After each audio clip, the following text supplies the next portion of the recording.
Welcome to Paranormal Palace Radio, where truth equals reality, and truth is often stranger than fiction.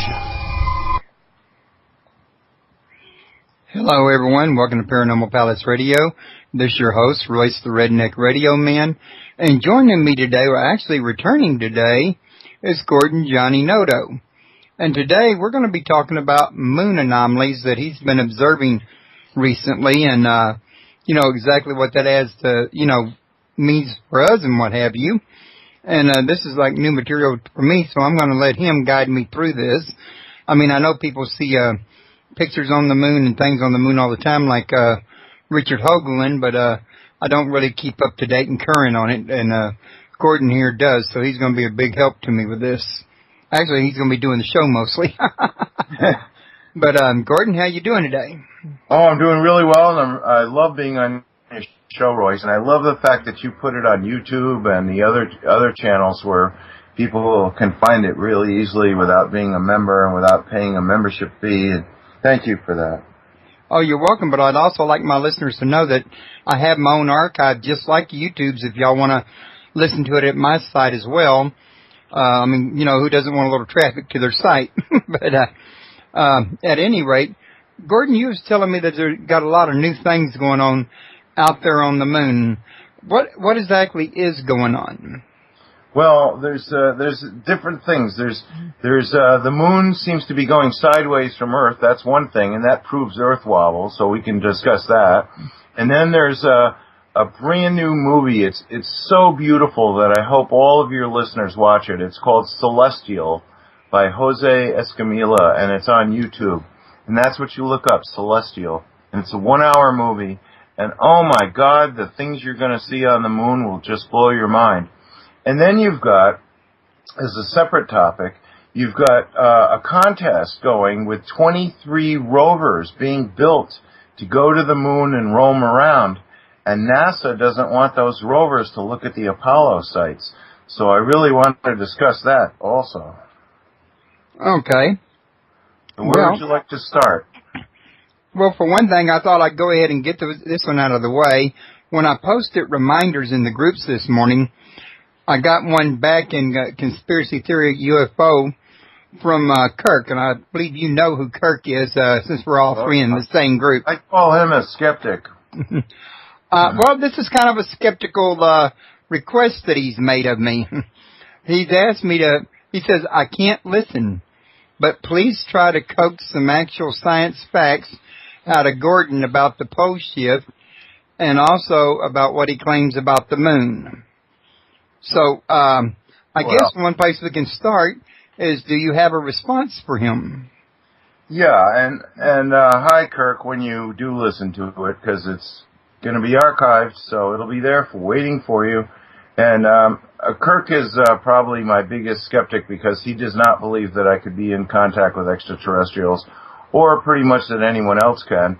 And he also believes, I believe that he believes, you know how that goes, that if anyone is in contact, they're not in contact with Zetas. So,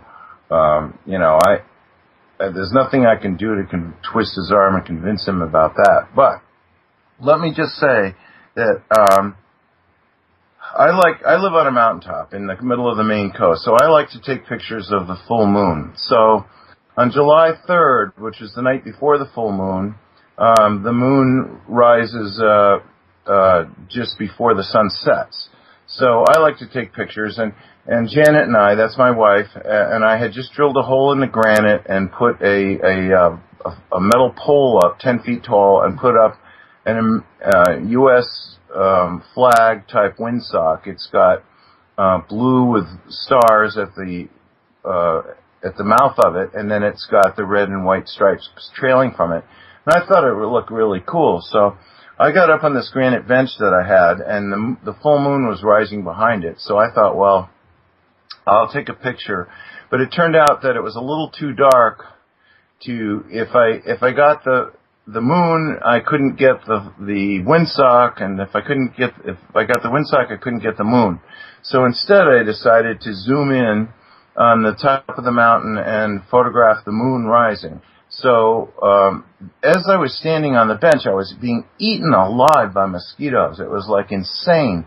And I'm hand-holding the camera, and I have been a professional photographer making money from pictures since 1960. So I have a lot of experience, and I also I've won a lot of marksmanship medals from the NRA and stuff like that. So I'm very good at holding my hands still.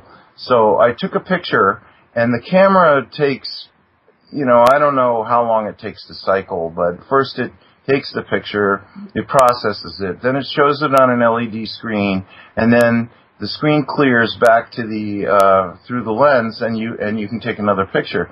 I think that the whole thing's probably anywhere from 5 to 20 seconds. So without moving, I took a second picture, and I was just being eaten alive by mosquitoes. So I came in and I downloaded them into the computer, and I'm looking at them, and somehow, magically, I had not moved my arm even 1 centilla. So this is a 12 megapixel picture of the moon and the top of the mountain. And the top of the mountain had a metal table, had some grass in front of the table, and you can see picture to picture that the edge of the frame is the same on both pictures. So I really didn't move my arms, which people find that hard to believe to begin with. But anyway, in the second picture, 5 seconds later, the moon has moved 1 degree east and is blurred. Now, the table's not blurred. The grass that's growing in front of the table's not blurred. The granite mountaintop is not blurred, but the moon is blurred. And, of course, the moon doesn't move sideways. But as seen from Earth, it does, because Planet X is in between the Earth and the Sun, and it's causing the Earth to wobble. So when it wobbles, the moon appears to move sideways, which, of course, the moon's not moving sideways.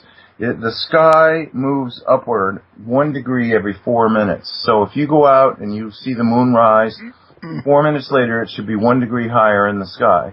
4 minutes after that, it should be another 1 degree. But here, in less than 20 seconds, the moon had moved 1 degree south, which means the North Pole of Earth, because I'm in Maine, had moved to the left, north. So that's the Earth wobble, and I captured it. And then I sent that to Nancy Leader at Zeta Talk, and they had a guy who made a GIF file out of that. So it's like a short movie with 2 frames, and it just keeps repeating over and over again. And you can see the moon is on the left, and then it goes to the right. And then it's on the left, and then it goes to the right, because there's only 2 frames in this movie, but they repeat over and over again. And this is true. There's lots of other evidence of that.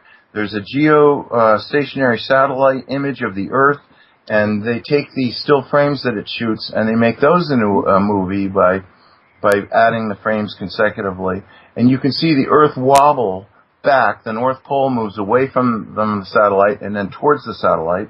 And then there's other things where people have said that the sun is rising too far north, or it's rising too far south, or the sun is setting too far north or setting too far south.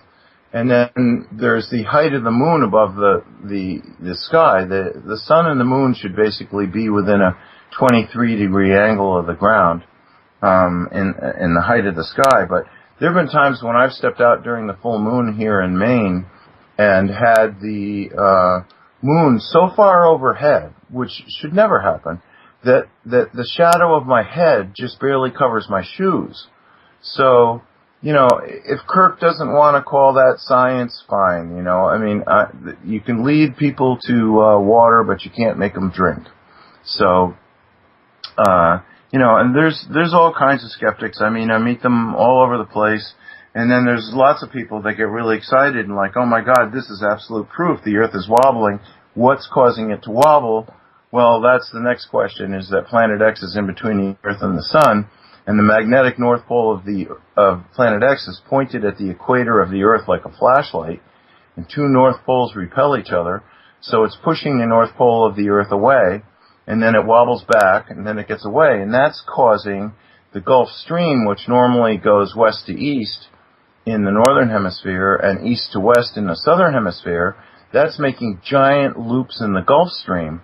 And that's why you have this strange weather where, on both sides of the Atlantic, you have absolute rain. I mean, I feel like I've been living in a rainforest. We've had 3/4 of a year's worth of rain in a 6-week period, and but then the middle of the country and Eastern Europe and Russia are in absolute drought conditions.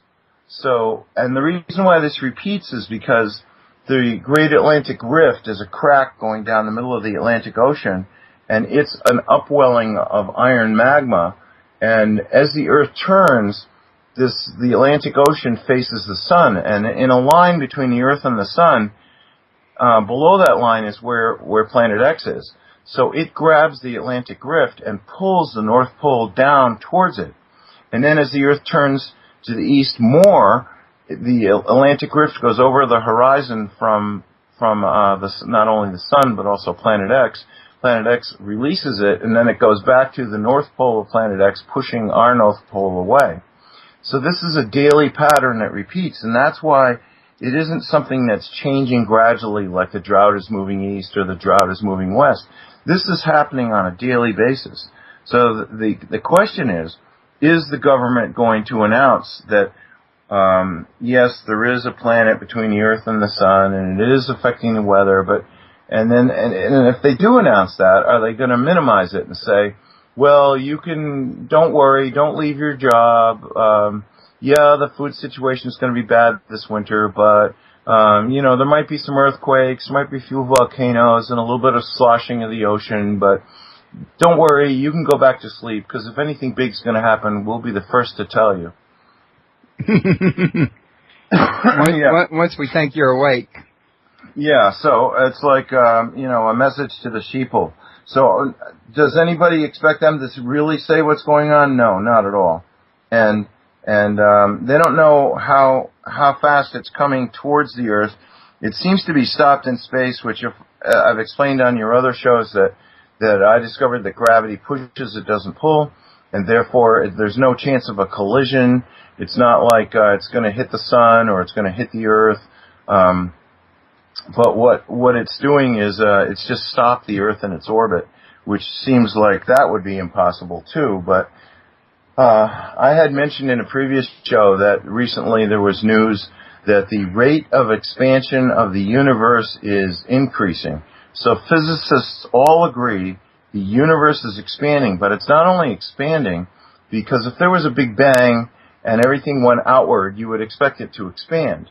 But then you would figure if gravity pulls that the expansion would slow down, and then everything would come to a stop, and then it would start collapsing on itself, and eventually there'd be another Big Bang. So for physicists to say the rate of expansion of the universe is accelerating is admitting that gravity pushes, because if that's true, what I said, then, which I'm saying that it is true, then that means the universe would continue to expand at a greater and greater rate always, and there wouldn't be a second Big Bang. So these are interesting thoughts, but nevertheless, if we're stopped in orbit, Planet X is stopped in its orbit, they're blocking each other's way, and then you have this wobble going on. So it isn't like Planet X is going to come in and hit us in a month or 6 months. Nobody really knows the date. Supposedly, the Zetas, and I know Kirk won't like this, but the extraterrestrials say that they're not going to announce when it's going to happen unless it's a worldwide announcement to all media simultaneously, so that the average person knows. Because the thinking is that if the elite could know the date without telling anybody, they would wait until the last minute and try and get rid of as many useless eaters as they could. And then they would be kings of the earth after Poleshift, because there'd be so few people left to fight for the limited resources that will be left. So that's the reason why the Zetas say that they'd be glad to tell everybody the exact date of Poleshift, but only if it's a worldwide press conference with all the media present. And so honestly, you're breaking up, Gordon. Uh-oh. Well,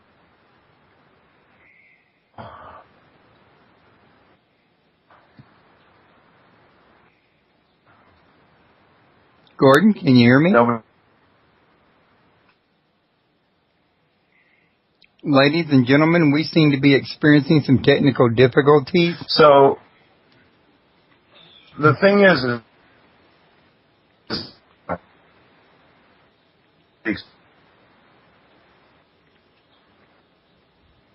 Gordon?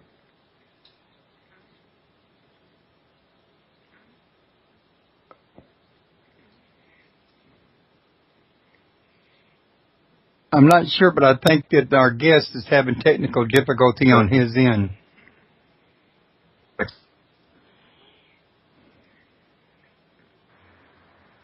Boy, can you hear me at this point? I think I can. I just heard the last few words you said, but you've been breaking up quite a bit. Well, I'm trying to get improved internet service, but this is the best I can do on this remote mountain site where I am. So, you know, I could call in on my cell phone, or we could continually hang up and then reconnect. Oh, is that what you just had to do, is reconnect? Yeah. I hung up and then reconnected because you said I was breaking up. Okay. Well, we could try one more time and see where it goes. But Ladder Reese was just you said something about eaters. She wanted to know if you meant humans. Yeah, no, I was saying what the elite think of the population is that after Poleshift, they're just going to get in the way. So if they knew when Poleshift was, they would kill as many people as possible, probably using bio-warfare. Uh-oh.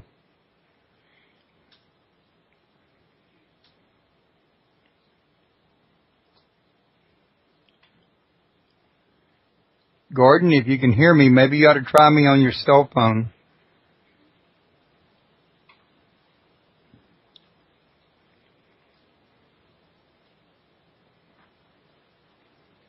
Bear with us, folks. We'll try to get this reestablished here in just a second.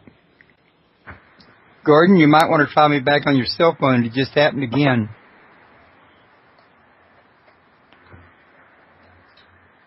Okay, can you hear me now? Yes. You want me to call you on the cell phone? What do you think? Because you've, Well, I don't know. I just, the only thing to do really when the bars go to gold and red and then it says I've lost the call, the only thing to do really is to, hang up and then call you back, and it seems to get better for a short time. All right. I guess we'll do the best we can then. Maybe you'll get, better internet in the near, future. Yeah, they're upgrading. See, I have broadcast internet, so they're upgrading the towers, and they've spent a lot of money. They got 65 towers they're going to upgrade, and so I'm hopeful that I'll be able to double my bandwidth soon. Okay. But so what I was saying with this moon picture, these two pictures of the moon rising at the full moon in the beginning of July, was that I actually recorded from the ground the Earth wobble. So I took two pictures, one after the other, and in the second one, the moon is moved sideways, and it's blurred because the Earth is wobbling back. And being at sunset, that means that the Atlantic Ocean, because I'm on the west side of the Atlantic Ocean on the east coast of North America, so the iron bar that's the bottom of the Atlantic Ocean, the Great Atlantic Rift, had just gone over the horizon as the Earth turned from Planet X. So instead of having the North Pole pointing towards the sun, it was being pushed back away from the sun, and that's why I got that picture. So I was very pleased to actually get physical photographic proof of this Earth wobble. But there's plenty of other proof of it, but I was pleased that I was able to do that, and it was totally inadvertent. It's just because I wanted to take two quick pictures, see how they looked, and then get out of the outside where all the mosquitoes were eating me. Okay. Well, one of the questions that we had for you in chat was, are you in contact with ET? Yes, and I'm not telepathic where I receive messages that I can type out. Like if you ask me a question that I would get the answer, but intuitively I get the answer, and if somebody says something, I know if it's true or not. but I have actually heard extraterrestrials speak in my mind, and it's as clear as if somebody were standing next to me speaking. And that was the very first time that they came to take me up on a flying saucer. I heard the message, "We're on a saucer and we're coming to take you on board." And that was spoken right into my head, but it sounded like somebody was sitting next to me talking to me, but there wasn't anybody there. And then a saucer zoomed out of the sky and slowed down, and it was going above my car, following my car at 50, 60 miles an hour, 100 feet up. And it kept on doing that for mile after mile, and finally it zoomed ahead, and when I came around a curve, it was blocking the road. So I pulled the car over, jumped out, ran over to it, it lifted up, the bottom of the saucer opened up, and a green light, a very faint green light, came up and picked me up from the ground and brought me into the bottom of the saucer. And I spent 4 hours talking to humans from the Pleiades. And these people are so like us that they could walk down any street on Earth and you would not know they were from another planet. Yeah, I've heard about that. Extraterrestrials looking just like humans almost. Now, Jennifer had asked a couple of questions that, I'm kind of lost on them, so I'm pretty sure you may be too, but if I tell you what they are, maybe she'll clarify. One of them is, do they know which ones to kill first? Like, do they have files on us? Or I guess, which people to kill first. So she's assuming that... The government. I think she's talking about the government, and no, I think they're thinking there's not going to be any more factories, there's not going to be any more manufacturing, so all the food that's stored, have you ever heard that there's only 3 days worth of food in a grocery store? No, I haven't. Well, think about it. So, what they're thinking is, if there isn't going to be any more clothing manufactured or anything, then there's a lot of clothing and there's a lot of food and there's a lot of stuff out there. But if they killed off all the people who aren't the elite, or the common man, if they killed off as many of the common man as they could, and then Poleshift happened, they would never be caught for their crimes. And then after Poleshift, there wouldn't be so many people competing for so few resources. Well, that would make sense. So it isn't like they have a file on who they want to kill, because basically if they want to kill you, they'll just go out and kill you. And there's plenty of people who wanted to speak out on this that really had credentials, astronomers and people like that, who have ended up dead. Yeah, especially under the Clinton administration. Oh, people were dropping like flies. But another question she asked that I didn't understand was, that's the reason for our Social Security numbers. There was something you said that I think I missed. No, I'm not talking anything about... There is going to be no rescue after Poleshift. There's going to be no government, no religion, no banks, and no economy. So a Social Security number, you can just kiss it goodbye. You can have you know how they burn their mortgage when they pay off their mortgage? They have a burn the mortgage party? Yeah. Well, you can burn your Social Security number and you're never going to need it again. If there's no government, what good is it? Unless you like it. Change your name to your Social Security number. Say, well, my name is 007. No, I'm 5 alive. But So there you go. I'm pretty sure, I don't know if she meant after the Poleshift or why they have Social Security numbers now, in other words. Well, I'm on Social Security. I don't know about you, but, I'm going to be 64 in October, and the economy's really bad, and I wasn't able to work as much as I wanted to. So, they said, well, you could wait till you're 70 and get this amount, or you could take it right now, and that would be roughly half. And I said, half is good. Didn't want to wait. But, the thing is that it's my money. I mean, I paid it into the Social Security system, so. Exactly. Now she's asking, are they killing us off now as we speak with the EM weapons? No. there's a lot of people that are really sensitive to electromagnetic pulses, and I have a Gauss meter, and I've gone around and checked everything. I've stood underneath cell towers. I've stood next to electric meters. Nothing registers. But when you pick up your cell phone and make a call, and I put that Gauss meter near the phone, it goes right to red and starts beeping, and the red lights start flashing.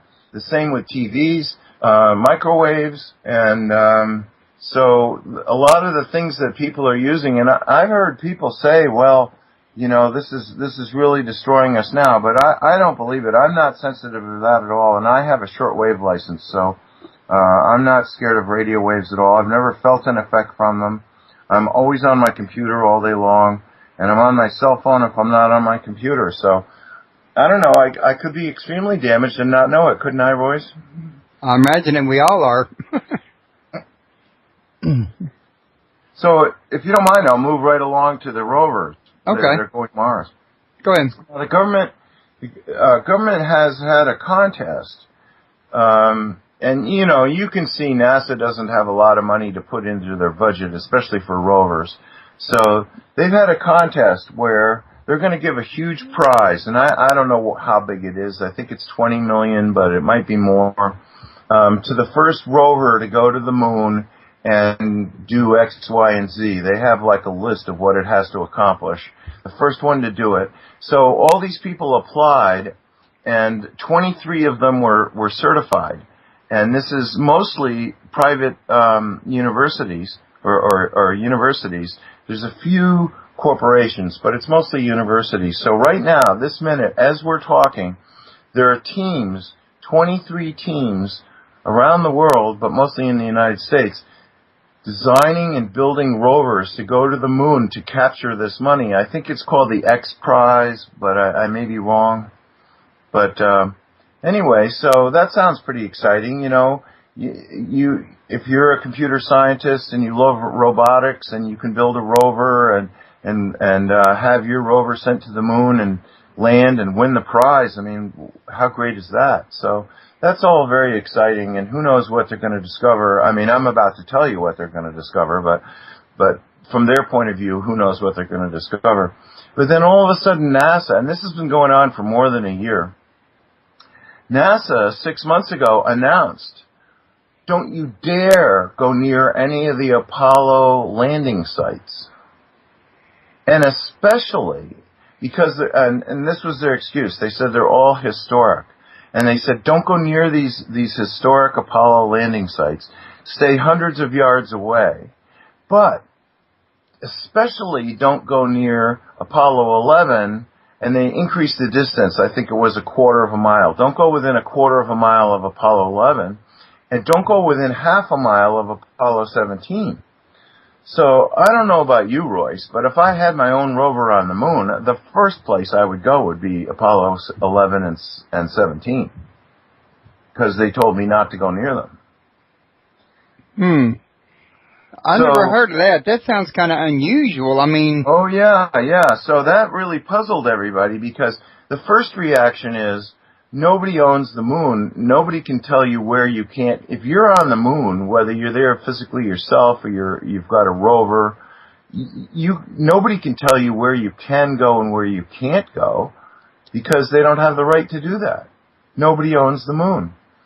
And then everybody started thinking, well, what is NASA really saying here with this? And they figured it out. Apollo 11 and Apollo 17 landed intentionally in the midst of alien ruins, proof of extraterrestrials. And if you go to Apollo 11 and Apollo 17, the minute you get there, you're going to see alien ruins as far as the eye can see.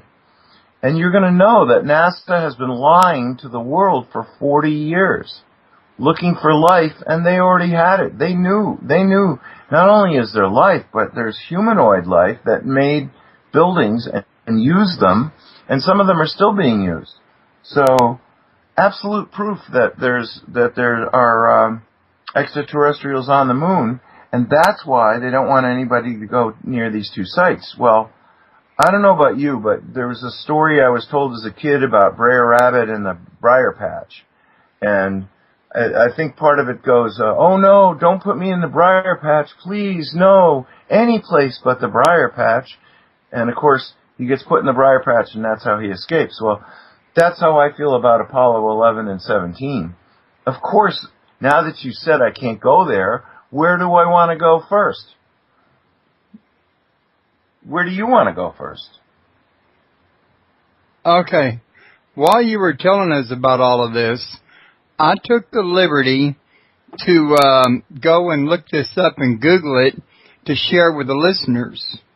And just so everybody will know, because what Gordon's talking about sounds pretty fantastic, and I don't think it's in common knowledge amongst the public yet.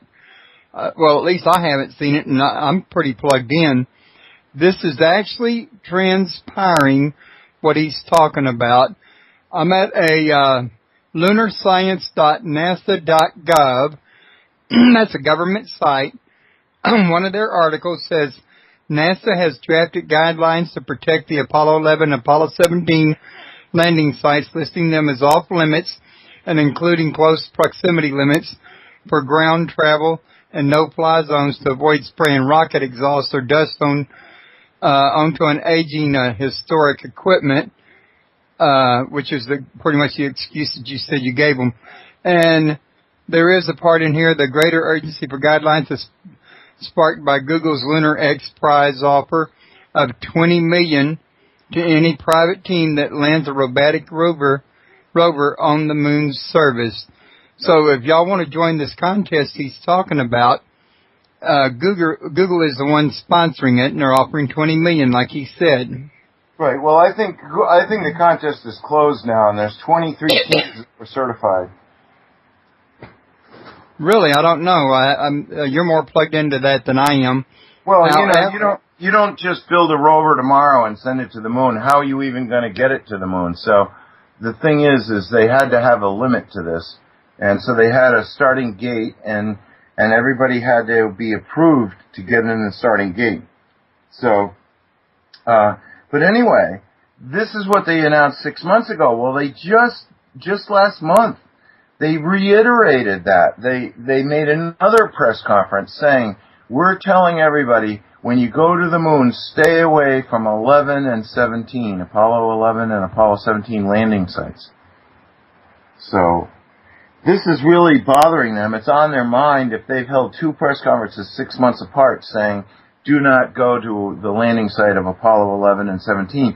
And of course, they haven't said why. They say, well, you might get some dust on the historic equipment. Like, that's a problem. Like, I don't know. If I get dust on something at home, I spray some water on the cloth and I wipe the dust off. Point I want to make, bring out more, better defined, I guess you could say, on this one is, how long has this historic equipment that they call it been sitting there on the moon? Yeah, since the first landing in 1969. And then the last one, I think, might near what, 50 years? Well, let's say 70, 30 years, 42 years. 42 years. And the moon, the lunar surface, is it not 90% dust? Well, yeah, and of course that's another thing that they refuse to talk about. But there is methane in the atmosphere of the moon, and there is wind on the moon, and I even have pictures of a cloud crossing a crater taken by a man on Earth with his telescope. He was taking a photograph of a crater, and all of a sudden this cloud moved up, and he's like, what the hell? And he took a picture of it, and then it was over the crater, and he took another picture, and then it went by the crater, and he took another picture. So this whole thing, NASA is lying. They lie like a rug. I mean, just about everything they've told us is not for us. I mean, we naively think that NASA is engaged in the march of science, and it's for all of humanity.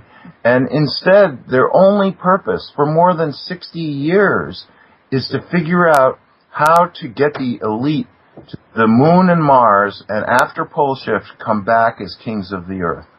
And they've known about Poleshift for 60 years at least. And their symbol on the NASA patch is a monolith, just like the book 2001 by Arthur C. Clarke, who is the one who also invented the the first communication satellite. He invented that, and he wrote the book 2001, and in it there's a monolith, and on the NASA patch there's a monolith, and then above the monolith are the 3 stars from the belt of Orion.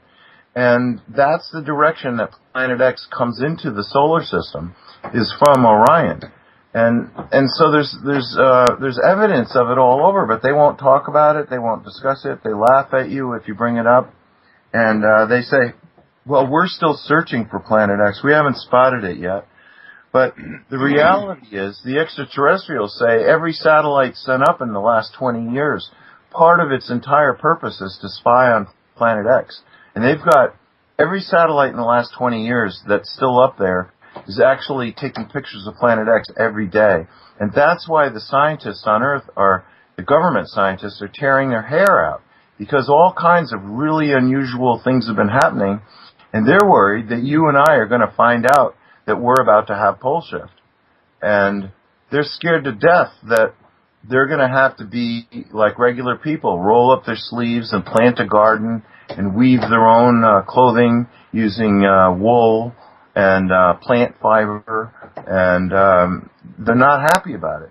Because these are people that are used to being extremely wealthy, billionaires and trillionaires, having everything their own way. And if Poleshift happens, and a large number of people die, and there's no more factories, and there's no more roads, there's no more fuel, there's no more government, who is going to service these people? That's what NASA is for, has been trying to figure this out. And being a normal, regular person, I'm sure you'll be pleased to know that NASA has not been able to figure out how to save the elite. But that was the original purpose, was let's build a base on the moon, let's go to the moon, and we'll survive Poleshift, and then we'll come back as kings of the Earth. Which leads me into the next part of what I wanted to talk about. Okay, go for it. Well, there's this wonderful movie by Jose Escamilla, and I mean wonderful. It should really win a documentary award. The credits list at least 300 people, and the music is extraordinary, and it will be such a spiritually uplifting 1 hour that you spend watching this movie. In one sense. The other sense, it's going to shock the hell out of you, because Jose knows this guy who's obviously got a lot of money. He bought a state-of-the-art Celestron telescope to look at the moon. And he wanted to photograph what he was looking at, so he ordered all these very expensive cameras that go on this Celestron telescope. And every single one of them was low resolution. And he's like, what the hell do I want low resolution for? So finally, one of his friends said, let's go to Best Buy and let's buy a Logitech high-definition webcam and hook that up to your telescope. Well, guess what? It works. So he started, the astronomer friend, started filming all these things on the face of the moon. Now, people talk, and you've probably heard people discuss it on your show before, that if there are aliens on the moon right now, their bases must all be on the back of the moon, because we only see one face of the moon. And so whatever they're doing on the side we can't see. On the dark side. Yeah, that would make sense that that's where they are. So, but nobody really has, high-resolution pictures of the moon. And the thing is, that really got Jose Escamilla started on this, was that when you look at the moon, it sort of looks like it's in black and white. Like you walk out in your yard and everything's in color, and then you look up at the moon and it's almost like it's in black and white. So the question is there any color on the moon? Well, he got in touch with this astronomer, and the most incredible things are on the face of the moon. There are craters that look like they're filled with blue water. Now, probably because of the temperature, it's blue ice. But when you see this movie Celestial, you're just not going to believe the colors that you see on the moon. NASA has never shown that. But the funny thing is, the European Space Agency has its own satellites. They don't care what NASA says or doesn't say. And the Chinese have their own space satellites, and they don't care what NASA's trying to cover up or not to cover up. Now, neither of them, neither the European Space Agency, ESA, or the Chinese Space Agency, are going to focus on yes, there are extraterrestrials on the moon. They're just not focusing on it at all, but they're having pictures taken which clearly show buildings, spacecraft, domes, statues, roads, mining sites, tunnel entrances, industrial buildings, and they're just releasing them on their websites. So that's what Jose did, is he went to this astronomer and used some of his gorgeous color images of the face of the moon, and then some of these incredible European Space Agency pictures, and then some of these Chinese satellite pictures of the moon, and put together this documentary movie. And let me tell you, you can think what you want, but when they get to the building that's on the moon, it's clearly got the number 2 on it. I mean, ask yourself, what government on Earth loves to number its buildings?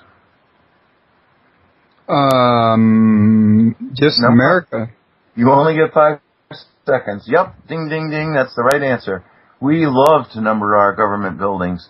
And there, on the moon, now this is not 2 dots, this is not 2 Roman numerals like the letter I twice, this is not some fancy hieroglyph that is being interpreted. No, this is the plain and simple English language Arabic numeral 2 on top of a building on the moon, which clearly, I mean, you have to be asleep at the switch to not automatically know that is a U.S. government building on the moon. I mean, what else could it be? Name one thing. Nothing comes to mind. Nothing comes to mind, but you got to ask yourself, why use an Arabic number? Well, that's our language.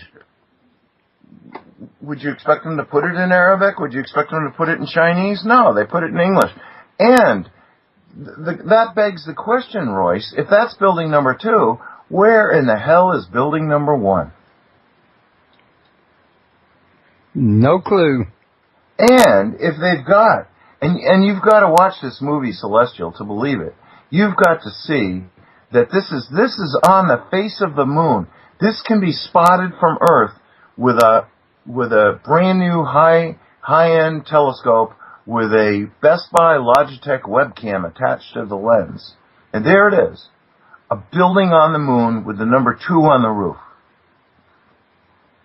So, I mean, you can say what you want about whether there are extraterrestrials on the moon, but when you get to that one building, you have to be thinking, well, that's the United States government on the moon. And of course, there have been rumors for years that there's 4 military academies. The 4th one is the secret military astronaut academy at Vandenberg Air Force Base.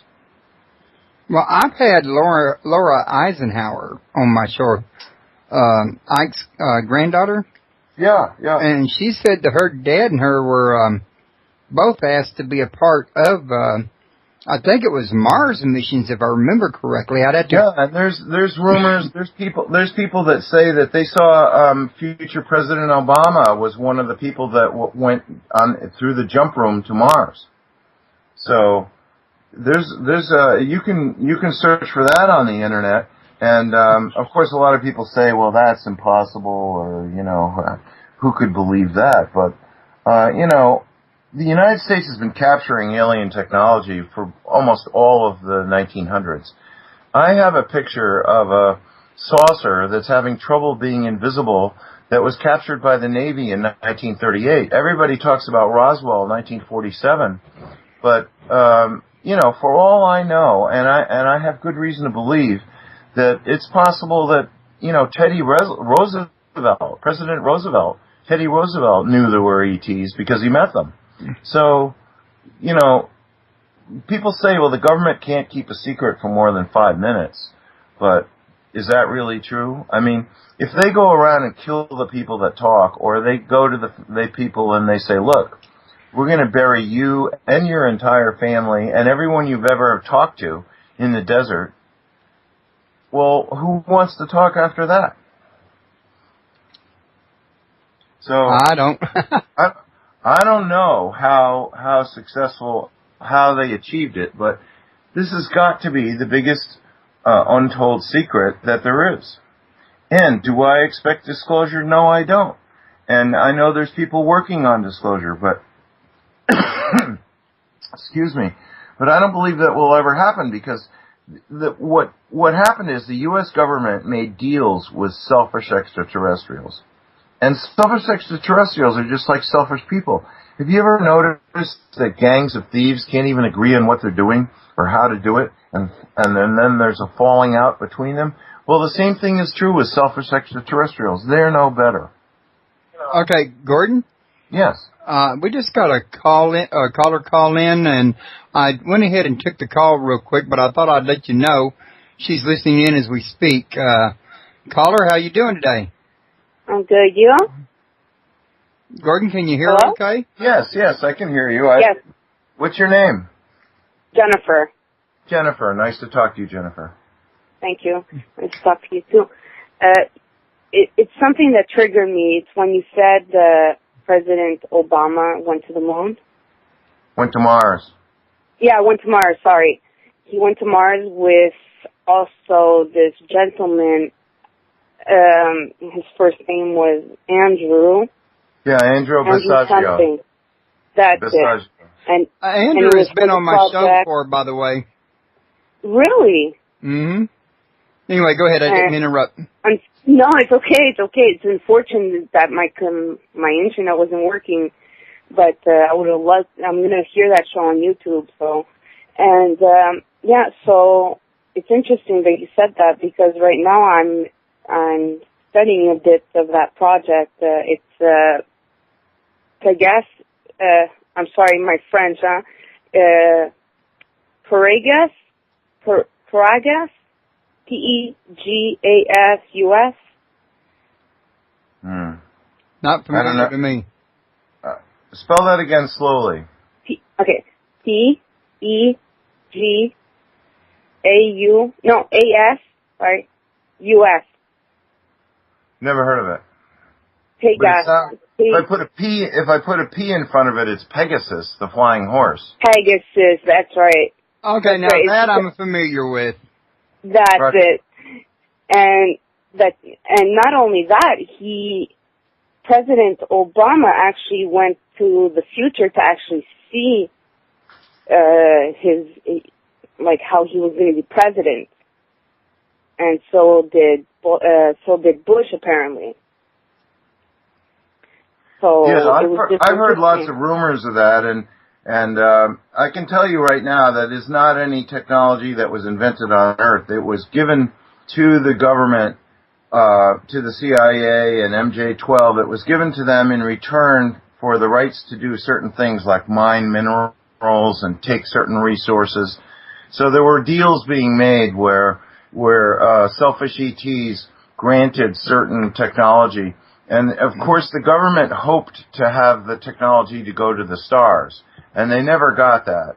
And then they did go to the moon and Mars, and there's a story, it's called Project Serpo, which is actually very disagreeable to read, and but it's the story of military being selected and then sent to an alien planet.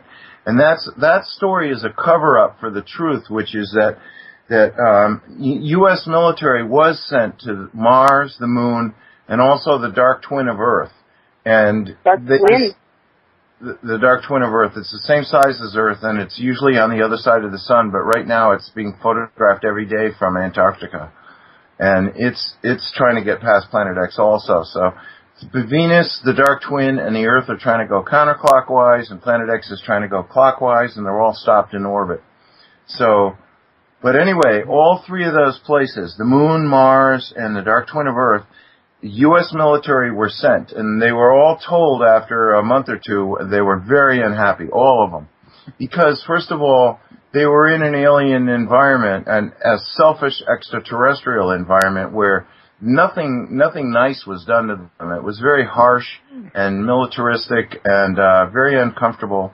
They were told what a wonderful job they were doing, and then they were all executed. So not a single one of them was brought back. But if you've been following the story of Gary McKinnon, he is a hacker from Europe who broke into the Pentagon, and he found he broke into the Navy records, and he found a list of off-Earth ships, spaceships, a list of them, the names of the spaceships, the list of all the crew on the ships and their pay scales. And the U.S. government has tried to get England to extradite him, and if they could get him back from the U.K. to the United States, they would love to put him in solitary for the rest of his life, or maybe he'd be like Wilhelm Reich and he'd no sooner go to jail than a car thief would stab him to death. But in any case, the UK has decided to go really slow on this. They're not telling the U.S. government, no, we're not going to extradite him, but after 2 years, they still haven't done one damn thing to send him over here. So right now, he is safe in England, and he is the one who discovered the list of, now, you say to yourself, well, I thought the Navy involved the ocean, but when you're talking about starships and spaceships, you're talking about ships, and somehow the Navy got in charge of those. So actually, if you look at Area 51, that's the Navy's in charge of that. So the Navy has done far more things with space. And then, of course, if we have sent men to the moon, Mars, and the dark twin of Earth, then it's a naval project. And they aren't just army men, but they're men in the Navy. And supposedly they would take a room full of people and hypnotize them all and see who gets hypnotized. The ones that don't get hypnotized, they ask them to leave the room. Then they take them individually and they see which ones don't have any family, don't have close family ties, close friendships, a lot of involvement in their communities, and are more easily programmed. And then they program those. And supposedly the way they do this is these people will serve 20 years in the U.S. Navy on a starship, and then when they're re-hypnotized when they come back, and if somebody says, what did you do? They go, well, I don't really remember it, but I know I was stationed at the Great Lakes Naval Station. That's right. They reprogrammed them just like in the MK Ultra. Right. Sort of. Exactly. That's right. Very interesting. So, but I really think that you should look at this movie, Celestial. It's just going to blow your mind because you've got to see, and this is for me. You think of like friendly extraterrestrials would have a nice round spaceship. It would look pleasant. It would look like a nice object, and you wouldn't be scared of it. But there is a spaceship on a crater in that movie that was photographed on the side of the moon facing the Earth that looks like a giant frog, maybe 10 miles long, with a lizard eye. And it's a spaceship, and it's parked on the side of a crater, and it looks exactly like a giant lizard. And would that represent the lizard type of ETs? Well, I don't know. All this movie has is pictures of stuff on the moon, but there's enough there that there's nobody that from this day forward can ever say there are not extraterrestrials on the moon. It's, and would you build a spaceship that is so frightening to look at it, just to look at it, you almost have a heart attack? Probably not. No. So what kind of person I would have a big ice cream one, Exactly. So starships that just intimidate, just the sight of them scares the hell out of you. Who would do that? Well, it would have to be selfish, dangerous extraterrestrials. That's right. But look at that movie. It's an eye opener. There's pyramids. I will. For sure. But if we take I don't know if you know Cassie O'Brien. She talked about all the. Well, that's what I'm saying. That's what I'm saying, Jennifer. Is it's the same up there as it is down here. There's the good, the bad, and the ugly. So when I decided to contact extraterrestrials, I went outside and looked up at the stars, and I said, if you're bad, if you're ugly, forget it. If you're selfish, forget it. Don't bother. But if you're unselfish and you're nice, I would like to meet you. And it took me quite a while, but then they did answer by coming sending a spaceship and taking me on board for 4 hours, where I talked about the future, and they said, basically everything that you've been saying is true. We're going to change frequency on Earth. We're going to go to another dimension. And to be one of those who survives in that higher frequency, you've got to be an empathetic, kind person. You have to think of other people the majority of the time. As little as 51% of the time, you think of the other person first. And see, selfish people don't do that. Selfish people don't do that. So what about grounding yourself spiritually? Excuse me? Like grounding yourself, because we hear so much about, like, we're going into the next term, you know, like the 5th term of what the Mayan calendar is saying. And a lot of people are talking about the spiritual and, like, how we have to ground ourselves and be one with the planet and understand ourselves and understand the humane society and even a rock to a plant to an animal to humans. Yeah. Well, you see, everything on Earth, Jennifer, is conscious. We all come from the Creator, and that's why the American Indians would, if they cut down a tree, they would thank the tree. If they were going to kill a deer, they would thank the deer. So they recognize that everything is conscious. But the Mayans, you've got to understand that the Planet X, the planet that's in between the Earth and the Sun right now, is inhabited by 12-foot selfish aliens, humans, 12-foot selfish humans who created us as slaves. And the statues in Easter Island, as ugly as they are, that's them. They have red hair, they're 12 feet tall, they have long faces, and they're not very interesting, but they created us to be gold mining slaves.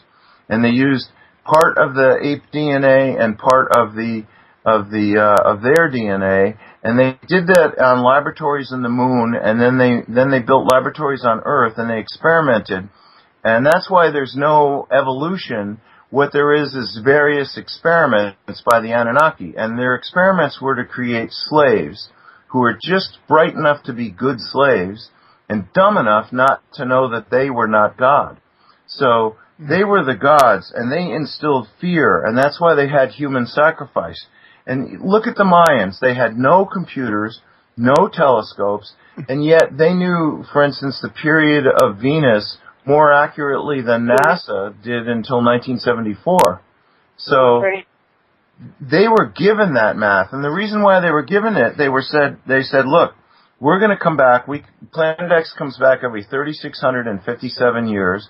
This is what to look for. This is when we're coming back, and when we come back, we're going to want you to give us a lot of gold. So until Jesus, every single religion on Earth involved human sacrifice, killing something. You either killed a human or you killed an animal, and that was all the design of these selfish extraterrestrials pretending to be God. That you had to kill to worship God. Well, they're selfish. Of course they would say that. But it was Jesus who said, from now on, you can contact God without killing anything. That's right. So, and that was at the same time that the Anunnaki were banned from coming to Earth. So, yes, there are some selfish ones coming here, but not the Anunnaki, and they're not able to force us to mine gold for them, and they're not going to be coming back, and they're not going to be starting human sacrifice again. But they'd like to, but every time they send a spaceship to Earth, wouldn't you know it, something goes wrong, and they just can't reach here. And finally they gave up. But they'd still be here if unselfish extraterrestrials hadn't stepped in and said enough is enough is enough. Well, that's it. I heard that unselfish ETs they put like a quarantine. a shield around us. That's it. They quarantined us. But apparently now they've taken it out. They've taken it off, and they came down, and apparently they're sacrificing themselves to be human beings among us to help us. No, that's look, what I heard.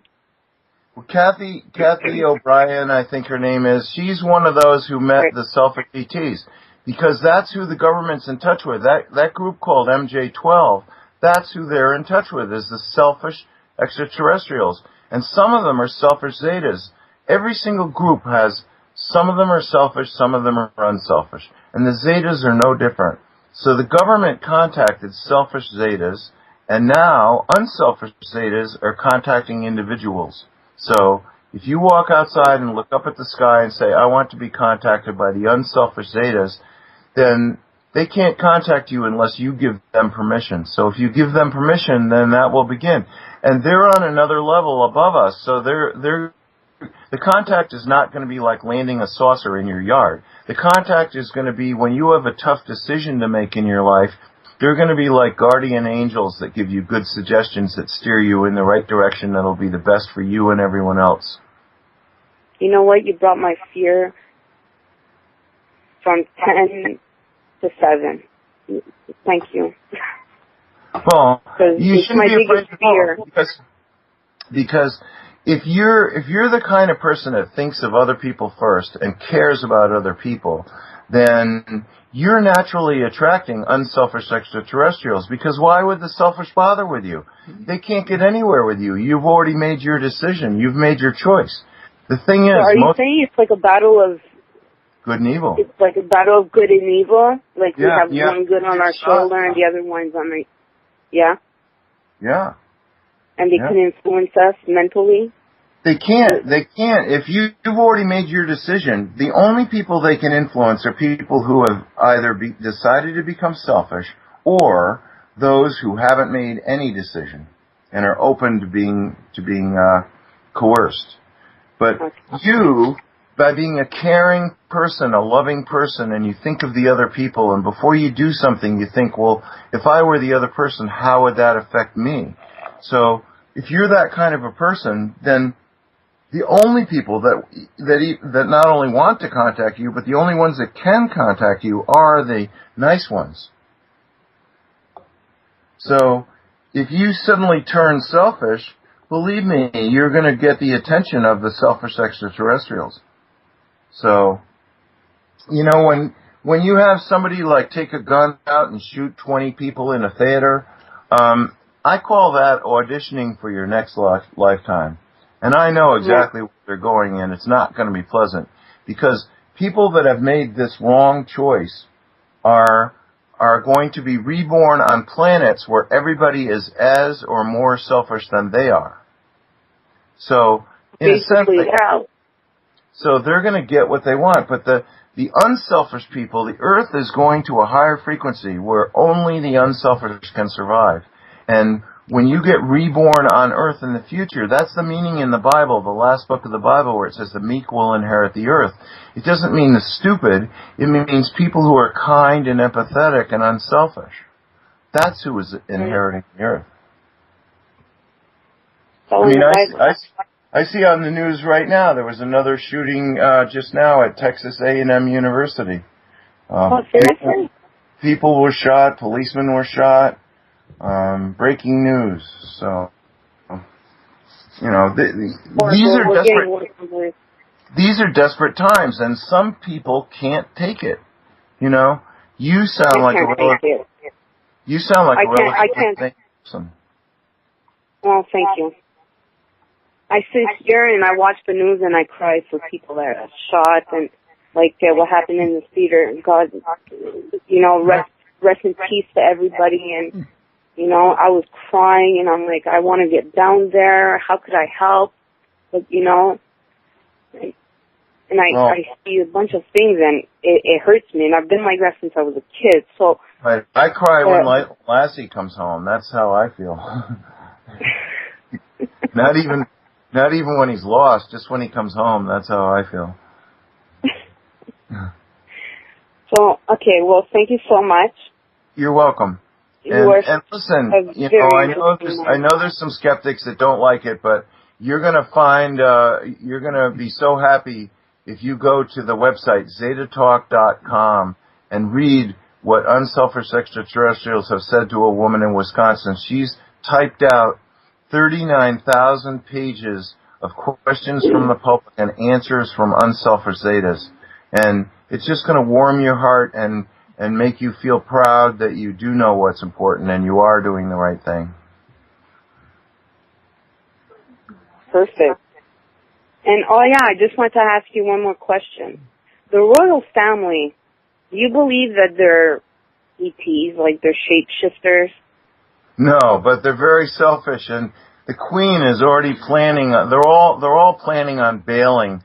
I guess Prince Harry has announced to the whole world that he's going to go to his castles in Romania for Poleshift. But the Queen is planning to go to Eastern Australia, and all of the UK is going to be underwater. So she really cares about her subjects. Oh yeah, she does. Yeah. Oh yeah. Yeah. Well, this is. We all saw it when Diana died, huh? Yeah. Well, that's the thing is these selfish elite. They're politicians. They're trillionaires. They're billionaires. They're bankers. They're in the military-industrial complex. They make weapons. They own corporations. They want to get rid of everyone who's nice. And one way to do that is scare the hell out of you and hope that because of that you go over to the dark side. But don't let. Well, not only that, they want to keep us. How could I say? They want to keep us sheep. Yeah, sheeple as slaves, right? That's right. So like that, we don't get up to their level and we understand what they're doing. I mean, that's why they don't want Obama up there anymore. He wants to help the people, and the Republicans are destroying him. And in reality, listen. I don't want you to think there's one person out there that's the ideal answer to anything, because you can't become president, no matter who you are, without being owned. And once you become president, you're still owned. And you do what you're told. If you don't do what you're told, then they get rid of you. So it isn't so easy. If you were to be president tomorrow, you wouldn't do any better than any of them, because what you don't realize is there's such powerful people behind the scenes running the whole earth. They control the media. They control the food, the resources. They control your lifestyle. Yeah, they program you every day, and they are extremely powerful. So really, the best thing you can do is to realize what's important on your own and live that lifestyle where you care about other people and you're helpful and you're nice. Those are the most important qualities, and they're spiritual qualities. Money can't buy those things. No. Well, thank you so much. You're a very interesting man.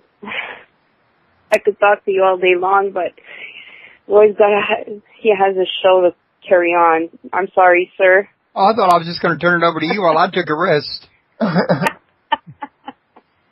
Well, I'll let you guys go, and I'll keep listening. Thank you so much for answering my questions. And thank you very much, and bless you. And thanks for calling in. Thank you so much, Royce. Thank you. Bye-bye. Bye. You know, I got to tell you, America made all the countries that got into a big, $1 trillion deficit. That was to their own downfall, because anybody in that kind of a deficit, they're wide open to whoever they owe it to pull the apron strings, and they lost everything because they sold their soul. Well, that's true like in a normal state, but all the really elite rich people know this is the end times. And banking is going to end, money is going to end, governments are going to end. And so they're not counting on the long-range picture. They're trying to get as many resources as they can right now to build bunkers, castles, store away food. I mean, look at the headlines where it says there's a shortage of medicines. Well, is it because there isn't any more materials to make medicines? No. Is it because the factories aren't making the medicines? No. Why is it? It's because rich people are going to their doctor and saying, well, I'm taking Prilosec and I want a 40-year supply of it. So, and the government, they bought $1 billion worth of freeze-dried food and they put it all underground in Kokomo, Indiana. That's not for you and me. That's to declare martial law and feed their army. But they're going to have a surprise, because when everybody looks up at the sky and Planet X goes separate from the sun, and everybody plainly sees it in the sky without any special filters, without any special glasses, everyone's going to look up and go, oh my God. At that point, people are not going to go to work. Pilots are not going to go to the airport to fly planes. Policemen are not going to report to the station. And servicemen are going to say, the hell with the Army, I'm taking my family and I'm heading for the hills. So, there is going to be mass chaos because there's going to be earthquakes. I mean, there's already earthquakes. The United States Geological Agency is downgrading quakes by at least 1 Richter point. So when they say it's a 6.6, it's really a 7.6. I mean, don't kid yourself. Everything is being changed to make it seem less worse than it is. And that's why they would have the president make a statement. It was Bush that covered up Planet X, and it took us 4 years to uncover it and get the truth. But now we're telling you there's nothing to worry about. Go back to sleep. Well, anybody that has studied the ancient astronaut theory knows that they've been with us since the very beginning, actually. And Sitchin had once theorized that they were run off by the Jews, but they were supposed to come back. Now, other people theorize that these ETs have never left. And, I mean, I think like John Rhodes says there's reptilian races under the earth. What's your take on all this?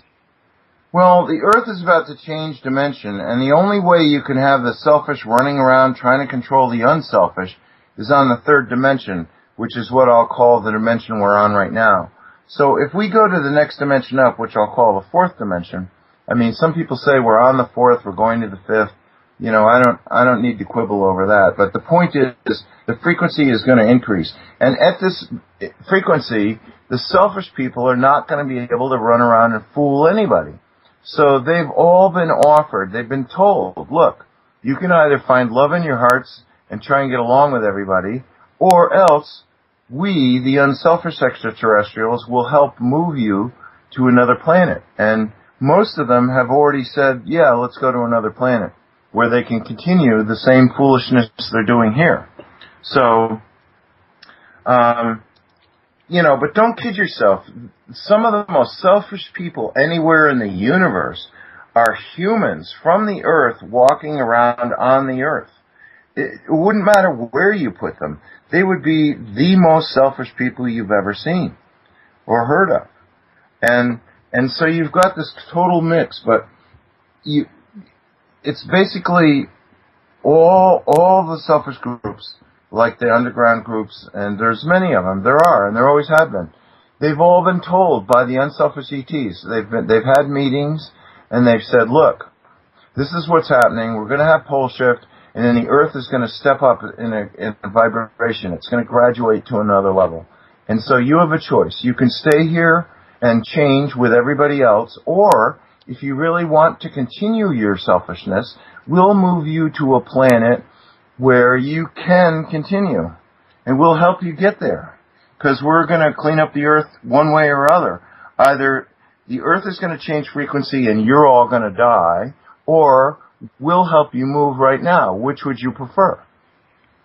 So there has been a lot of that, but every single day the Earth is becoming a cleaner, nicer, more peaceful place. I know it seems hard to believe that, but I think that we can all be proud that we just finished the Summer Olympics without a single incident of mass terror or anything. You even had countries like Saudi Arabia and Iran and Iraq, I think they won one medal each.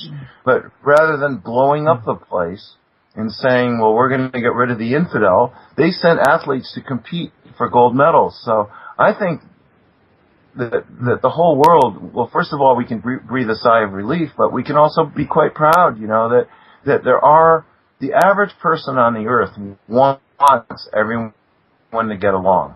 And, I think in everybody's heart, and not everybody, because there's clearly selfish people that don't care about your heart, but every good person hopes that the world will become a peaceful place. And instead of looking at what makes us different, we'll look at each other and say, what do we have in common that we can work on now? And that's a beautiful, it's like the difference between the cup is half full or it's half empty.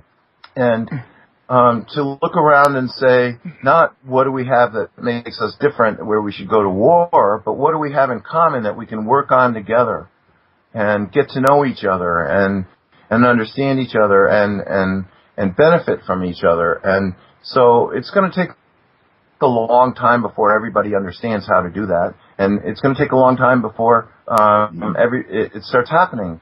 But on the one hand, you just went through 2 weeks where the whole world focused on the Summer Olympics, and I think NBC handled them really badly. I was interested in some things, and I never could find out when or where to watch them. So I was quite disappointed myself. But I'm one of those that's going, wow, we made it through that 2 weeks. We didn't have a single terror incident. We didn't have tens of thousands of dead people. We didn't have blackmail, extortion. We didn't have bombs or fires or threats or invasions or terrorism. I mean, I think we should all pat ourselves on the back for that. Okay. Now, in the chat room, Jennifer got in there, said unselfish Zada. Is that how you spell it? Z-A-D-A? No, Z-E-T-A. Zetas. Okay, Zeta is what she was asking about. Yeah, I just typed it in the chat room for her. They're from the constellation Zeta Reticuli, which is visible from the southern hemisphere of Earth only. Now, the other thing I had a question on my mind just a minute ago, and I asked you that, and I lost my place. It'll probably come back to me in a minute. I hope so. And before I forget, folks, as you know, Jennifer called in. The call-in number's 832-632-7904. And actually, I had forgotten. I also want to let everybody know that Gordon's going to be coming back again later in the month on August 25th at 1 p.m., same time of day. And what was it you wanted to talk about in that particular episode? Well, I'd like to talk about a recent proof that Planet X is in the solar system. Okay, well, I put up there Planet X News, so I guess that's a workable title for the show. Yeah, because there have been some remarkable things happen. And there's two cover-ups that we want to break. And the first is the cover-up of extraterrestrials, and the second is the cover-up of Planet X and Poleshift.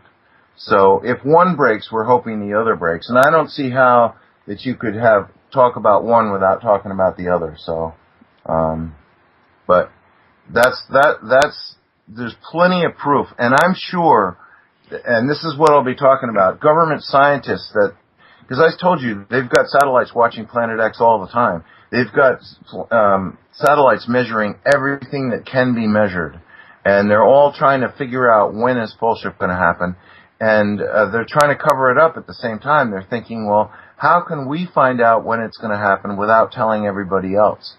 And they must be tearing their hair out. They must be carted off by busloads to the psychiatric hospitals, because there's no way there's too much happening to keep this covered up much longer. And listen, I don't care how you figure it, there's not enough food in this world to make it through this coming winter. The United States is way down in food production, which we're usually the breadbasket of the world. Russia is way down in food production. Russia and the United States, because of drought, China has had unending rains and landslides, and so their food production is down. So the only country that's really sort of done okay, if you call it that, is Canada. And if anything, they've been a little colder than normal. But Canada cannot feed the whole world. So what the government is doing now is they're training military police to police the streets. And these military policemen are capable of full escalation to death.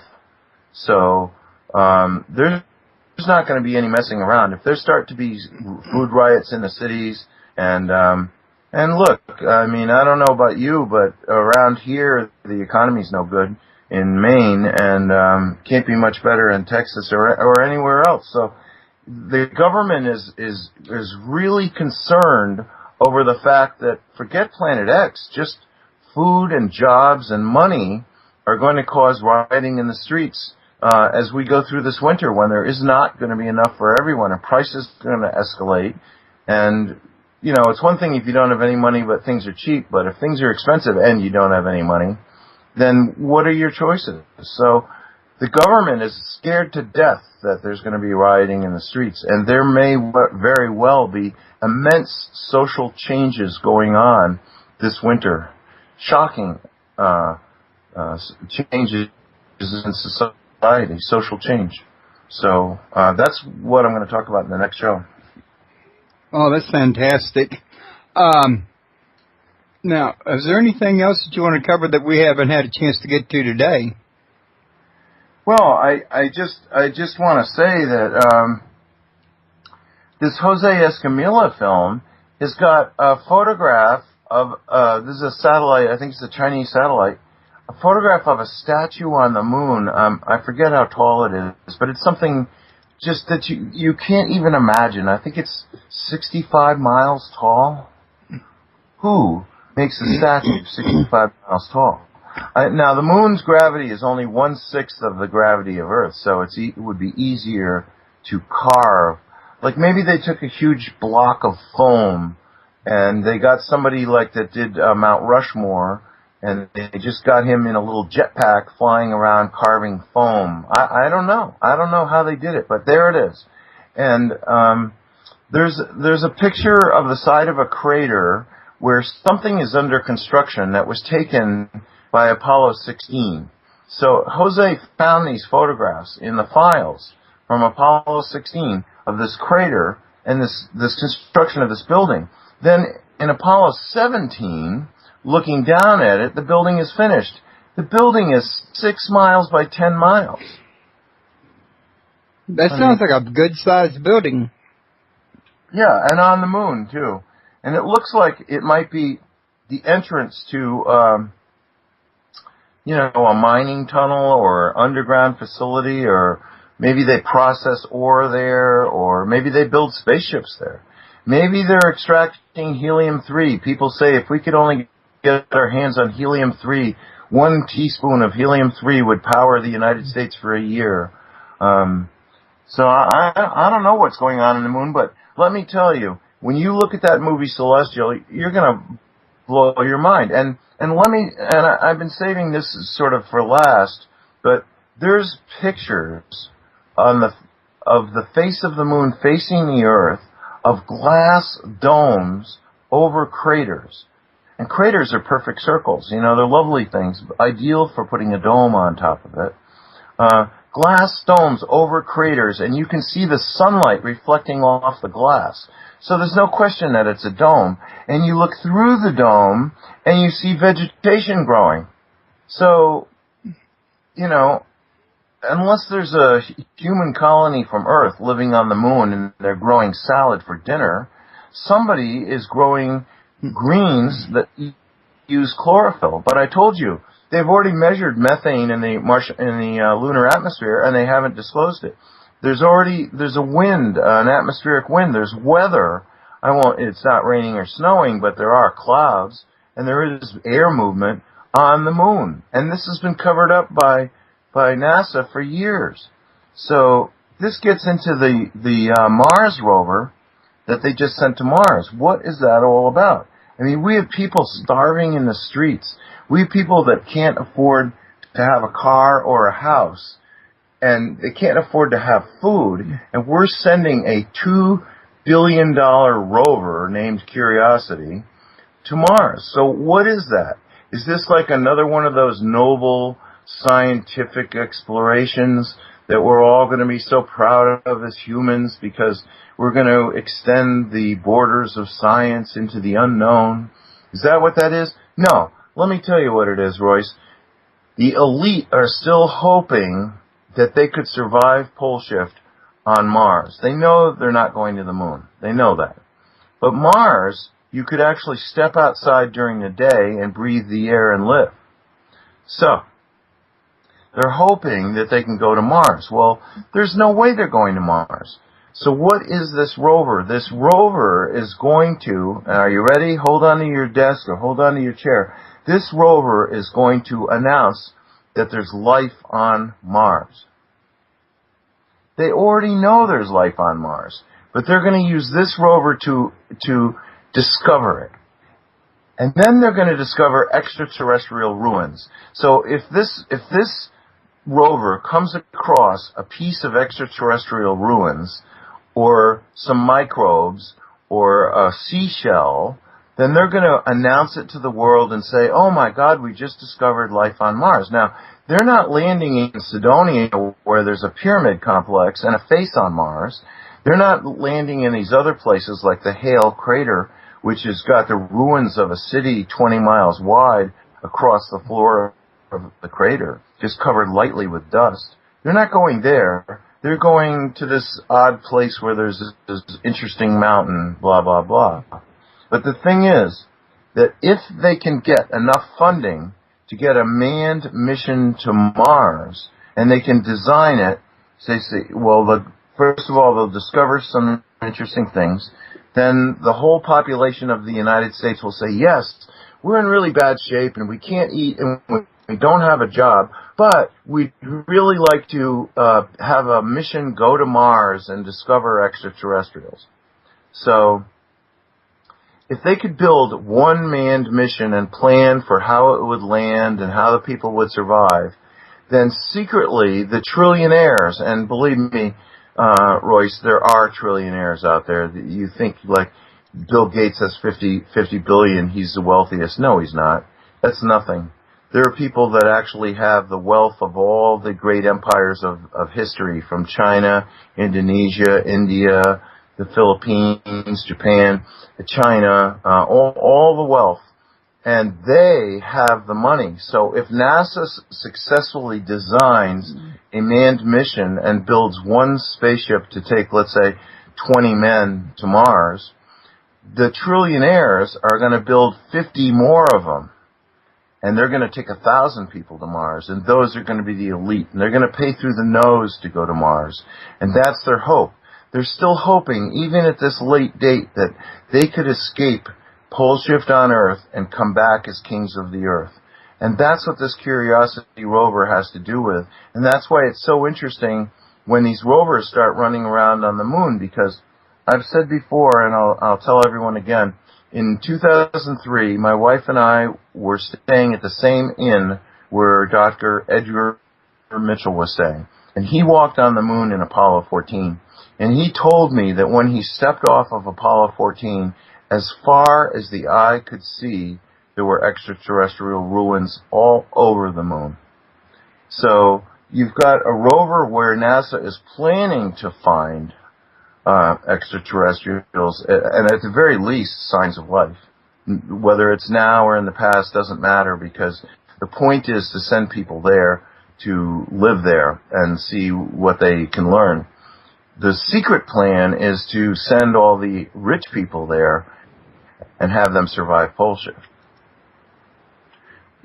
But at the same time, you've got 23 rovers about to go to the moon, and they're going to be discovering extraterrestrial life. So you can bet that whether it's rovers on the moon or rovers on Mars, you're going to be hearing some, for the average person, this is going to be mind-boggling.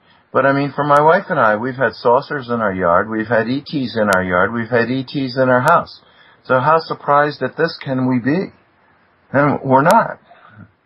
But I'm telling you what's about to happen. That's the whole reason for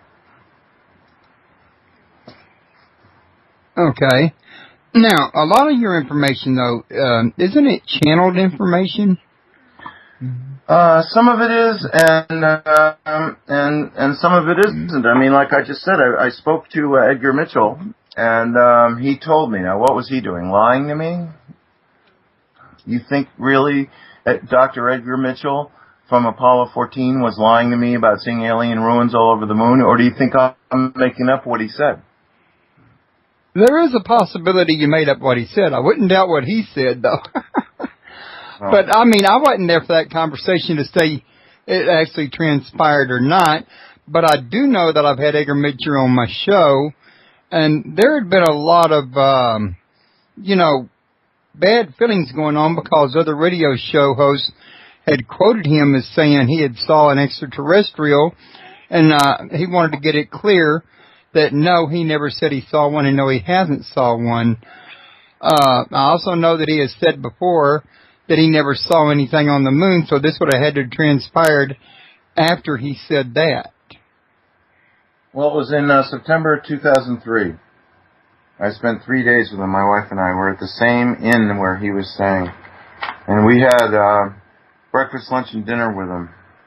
Well, that kind of goes against what he had already publicly stated, so but I don't know what the story on that is. But if you look and see what he's saying, I mean, he never said, but this is my opinion, you can believe it or not, but I'm absolutely convinced that he is a member of MJ-12 if there ever was one. And I think that, he is, to me, he's a very secretive man. Prying a word out of him is like next to impossible. He's not talkative like I am, and he's not somebody who's willing to volunteer anything, and he chooses his words extremely carefully. But if you look at what he said about there being extraterrestrials out there, you'll see that he's saying that there are. But he told us the government's been keeping it very, very secret, and they've been doing a great job of it. Yeah, he did indicate that he does believe the government is keeping things secret. In fact, I think he had went to one of the Joint Chiefs of Staff, him and somebody else, and confronted them, and that Joint Chief of Staff was told by somebody in a different department that the information was on a need-to-know basis, and even he didn't need to know. Right. So, but listen, he is an extremely intelligent man, and he did confide that there are alien ruins all over the moon, and he saw them. So, well, the only way I could possibly explain that is if he had possibly confided this to you in private as being the sort of thing that he would never openly state, in other words, because his open public statement is to the opposite.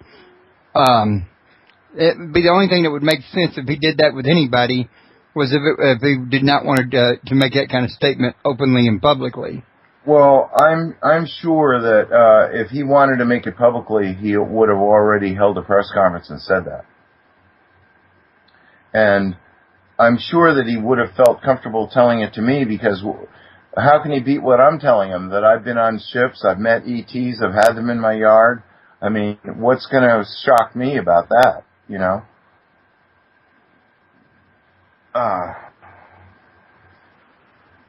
But the thing is I have become friends with Nancy Leader, and she is a wonderful person, and people say, well, she's lying, she's making this up, this couldn't possibly be true. Well, fine, have it that way, believe that if you want. But I'm telling you, and I don't think I sound like a stupid, uninformed person. No, you don't. I'm a person that graduated the top of my class in high school, college, and law school. I was selected as a future astronaut at age 15. So, and I've been in contact with extraterrestrials since I was a child. And I definitely remember other lifetimes like most people remember what they did last week. So, and none of them are spectacular. Like, I'm not saying I was Napoleon or anything. In fact, I had a lot of difficult lifetimes where things were very hard for me because I had made some really bad mistakes in previous lifetimes, and I had lessons to learn. But I am a very old soul, and so if you listen to me, the things that I say make a lot of sense. Now, if you're waiting for somebody to come from Harvard and say, I'm from Harvard and what Gordon says is true, then you've got a long wait, but you've got a heart.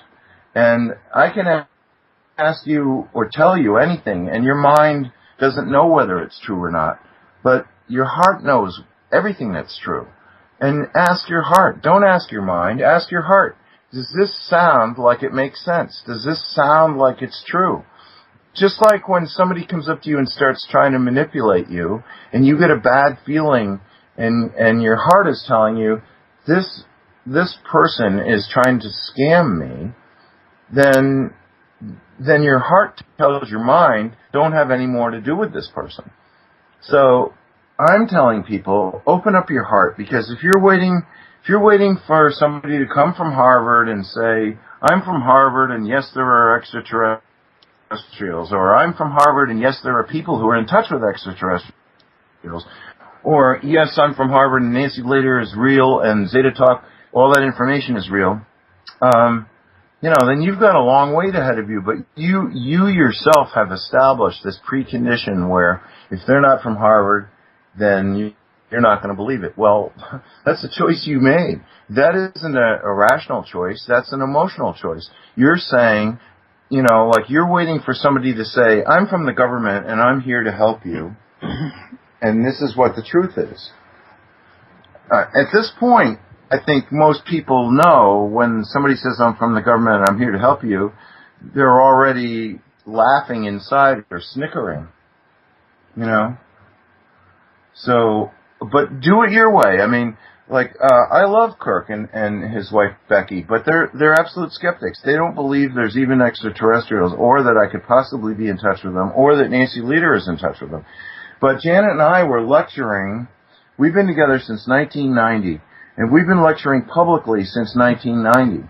And in 2006, I looked around to say, is there anybody saying what we're saying? And I looked at Zeta Talk, and I just about fell out of my chair. I was like, oh my God. Zeta Talk is saying exactly what we're saying.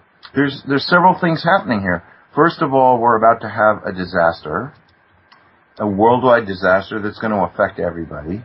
And then we're going to have a graduation to a higher frequency on this earth. The earth is going to graduate, and it's going to take people with it. So, like Janet says, my wife says, the bus is running. Are you going to be on it? The bus is running. It's going to be leaving. So that's the question I'm asking the listeners.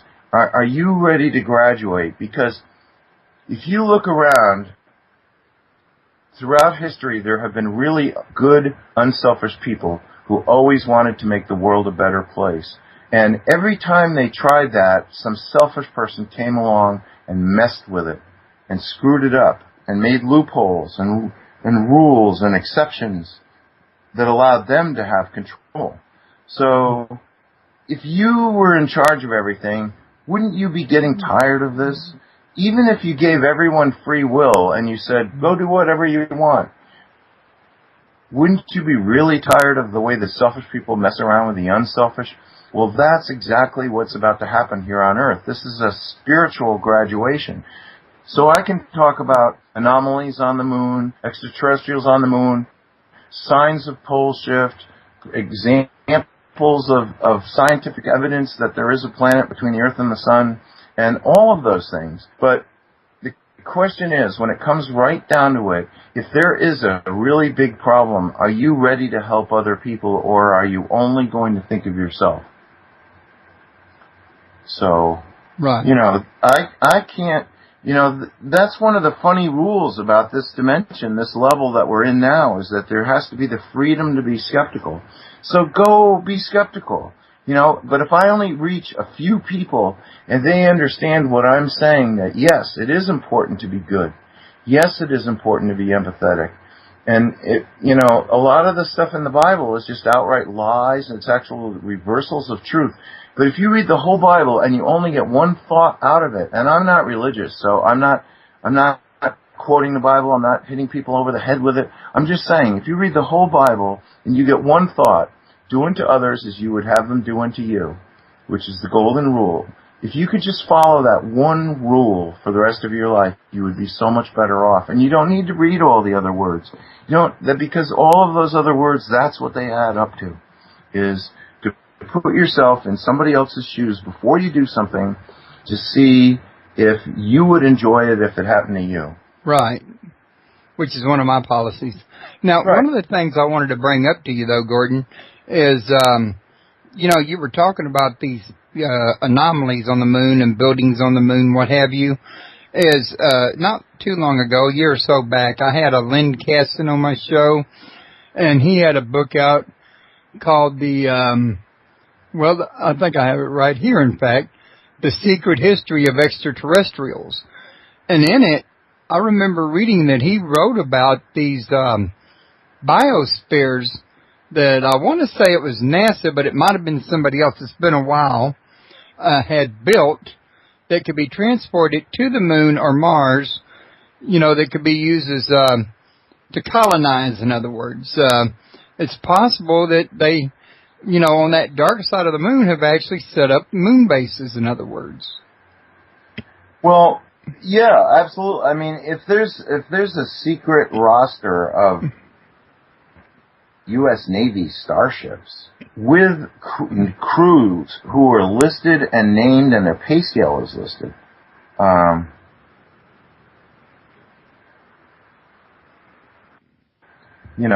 obviously, you would think that if the government has had secret contact with extraterrestrials, you would hope they got something out of it that would benefit us somehow. And undoubtedly, it involved travel to nearby objects. Maybe not leaving the solar system, maybe not going to moons of Saturn and Jupiter, which are very foreign and very far, and not leaving the solar system at all. But it would make sense that we have had, one way or another, technology to go to the moon and Mars. I have a picture of a crater on Mars that looks like a United States Air Force radar dome. It looks like a golf ball, hundreds of yards wide. It's a beautiful geodetic dome. It's white, and it's got all these little triangle sides to it, just like a Buckminster Fuller dome. And I've seen U.S. Air Force radar domes that look exactly like that. Smaller, of course. But here in a crater on Mars is this incredible golf ball. And everyone that looks at it thinks, oh my God, that's a golf ball. But then they realize the crater is like, 12 miles across, and this thing is maybe, who knows, a quarter of a mile across, this dome, this radar dome. But it's an exact, you don't need an atmosphere to operate a radar system. So you could go there and just set up a dome to cover up the fact you've got a radar dish there, and maybe you could use that to guide people in for landings and takeoffs. Who knows what's there, but we know there's pyramids on the moon. In that movie Celestial, you can see a pyramid on the moon. There's no question about it. There's pyramids on Mars. There's ruins of cities in Mars. The thing is that if you have ruins and they're covered by dust, when the sun hits the ground, it heats up what's under the ground differently depending on what it is. So if you send an infrared satellite overhead at twilight or after dark, all the ruins of the cities are hotter than the rest of the ground. And they show up just like an aerial photo of Hiroshima or Nagasaki. So whatever was going on in Mars, it's all completely destroyed. Nobody has seen anything that seems brand new on Mars. But let me tell you, you look at that movie Celestial by Jose Escamilla, and you're going to blow your mind, because they're growing food there. They've got these glass domes in which there's vegetation. These are color pictures showing green vegetation, and it looks like a plantation under this glass dome. So kind of like the biospheres I was mentioning a few minutes ago. Yeah, exactly. So, and there are pictures from the moon of what they call domes, shards of domes, 7 miles high that were made of glass. Well, I don't know. Do they have quartz on the moon? Are they melting it? Are they making glass domes 7 miles across? Why not? Could be. Well, actually, I would say, according to what he's got on his site here, bigger than that, he's got a whole list of things here. It says, would you believe the Germans built a time machine in 1922 for communicating with other aliens, helped Nazis build flying saucer? A whole list of things like that. And down toward the bottom of it, one of the questions he asked, we have had colonies on the moon and Mars since 1962. Well, now, if they had colonies there, they'd probably be bigger than the 10 miles you're talking about. Well, that's the thing now. I'm trying to explain this to you. Nobody has successfully moved from the Earth to the Moon or Mars. As soon as they get there, they wish they were back here. And nothing can make them happy. I mean, I had a friend who said, I've got a bunker in the mountains that'll hold 50 people for 5 years. He goes, I'm inviting you and your wife to come and before Poleshift, to come into this bunker. We'll close the hatch and we don't have to open it for 5 years. And there'll be 50 of us all together. And I said, let me tell you something. I said, I could live in a cave for the rest of my life, as long as I could walk outside several times a day. I would have no problem living in a cave. But there's no way that I would live in a bunker with 50 people for 5 years. Even if I cloned myself and the other 49 people were me, I couldn't take it. I would go nuts. There is no way that I could do that. I have to be outside every single day, and if I'm not very happy. So yes, I could go live in a cave and never go outside if I had to. But I could only live in a cave if I could walk out the door, look at the sky, see what's going on with the weather, walk somewhere and do something, and come back. And there's no way that I could live in a bunker. Well, that's kind of what I'm saying. Everybody that has gone to the dark twin of Earth, which incidentally is a black cinder, it has no atmosphere, no water, and no life. So that's like, imagine that you went to live in a pile of rocks. You know, there's nothing there. So that would make most people unhappy. But then what's the difference with the moon? You can't walk around on the moon. It's too cold. There's no vegetation. There's nobody to go visit. There's no society. There's no culture. So just what you bring with. Well, you know how everybody watches a commercial and they see a new product and they think, wow, if I just had that new product, then everything would be perfect. My whole life would be, you know, and it doesn't matter whether it's a new Lamborghini, a new Volkswagen, a new Ford pickup truck, whether it's a new vacuum cleaner, a new pair of pants, a trip to on a cruise, whatever it is, people get this in their mind, well, if I got that, then I would be really happy. But then, Royce, as soon as they get it, they discover, wow, that didn't make me very happy. So you can imagine being in the moon and Mars, where it's better than the dark twin of Earth, but you're in the moon and Mars, and at least Mars you could walk around occasionally. And there might be some more interesting things to see because it's such a much bigger planet and it has such a long history, and there's definitely ruins all over the place. And you could, you know, like I say, go outside and look at them. But even so, how long could you take that? Just imagine that you went through your house right now and I think you said you have a son, you and your son pick out your favorite objects. Let's say I said to you, you have to go into a bunker for 5 years, and when you close the hatch, you can't come out again. And you could pick anything you wanted to bring into the bunker with you.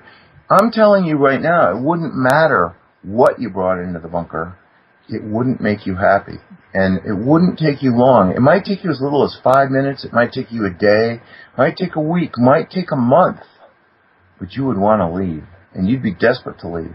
And then if you're told you couldn't leave, then what are your choices at that point? Well, I can understand your point. Now, I was going to say we've been on the air almost 2 hours. So I was going to suggest we go ahead and do a wrap. And, you know, is there anything else that we haven't gotten to that you wanted to share real quick with the listeners? Well, I think I've covered, you know, most of the things that involve these anomalies and what they might mean. And, you know, the big thing is we're going to have this Curiosity rover running around at higher speed. It's a bigger rover. It's the other ones are sort of worn out, the two that they had there. They're still working, by the way, but they're not working very well. So we're going to have this really big one, the Curiosity, running around and doing all kinds of tests. I mean, it's the size of an elephant, so it's big, and it weighs a couple of tons. So it's going to do things that none of the other rovers were like toys by comparison to this one. So, and then you're going to have 23 rovers. God knows what they're like. I mean, each team is coming up with their own idea of what a rover should do. So you're going to have 23 rovers on the moon, and you're going to have this one big one on Mars. So get ready for some big news.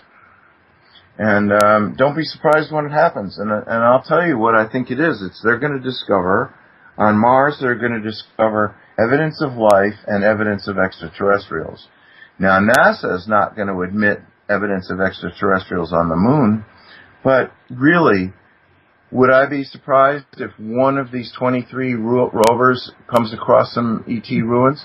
No, not at all, because looking at the satellite pictures and the ground-based telescope pictures, and even the NASA pictures where they wished they hadn't taken the picture, because back then, they just took thousands and thousands of pictures and brought them all back. And they thought, well, nobody's really going to be looking through these. And the thing is, you know, if NASA takes 1 million pictures, how many people do they have to hire to go through them to take out the UFOs and the buildings and the spires and the towers and the antennas and the landing areas? And so, you know, as the space program developed, they didn't have the budget to take all that out.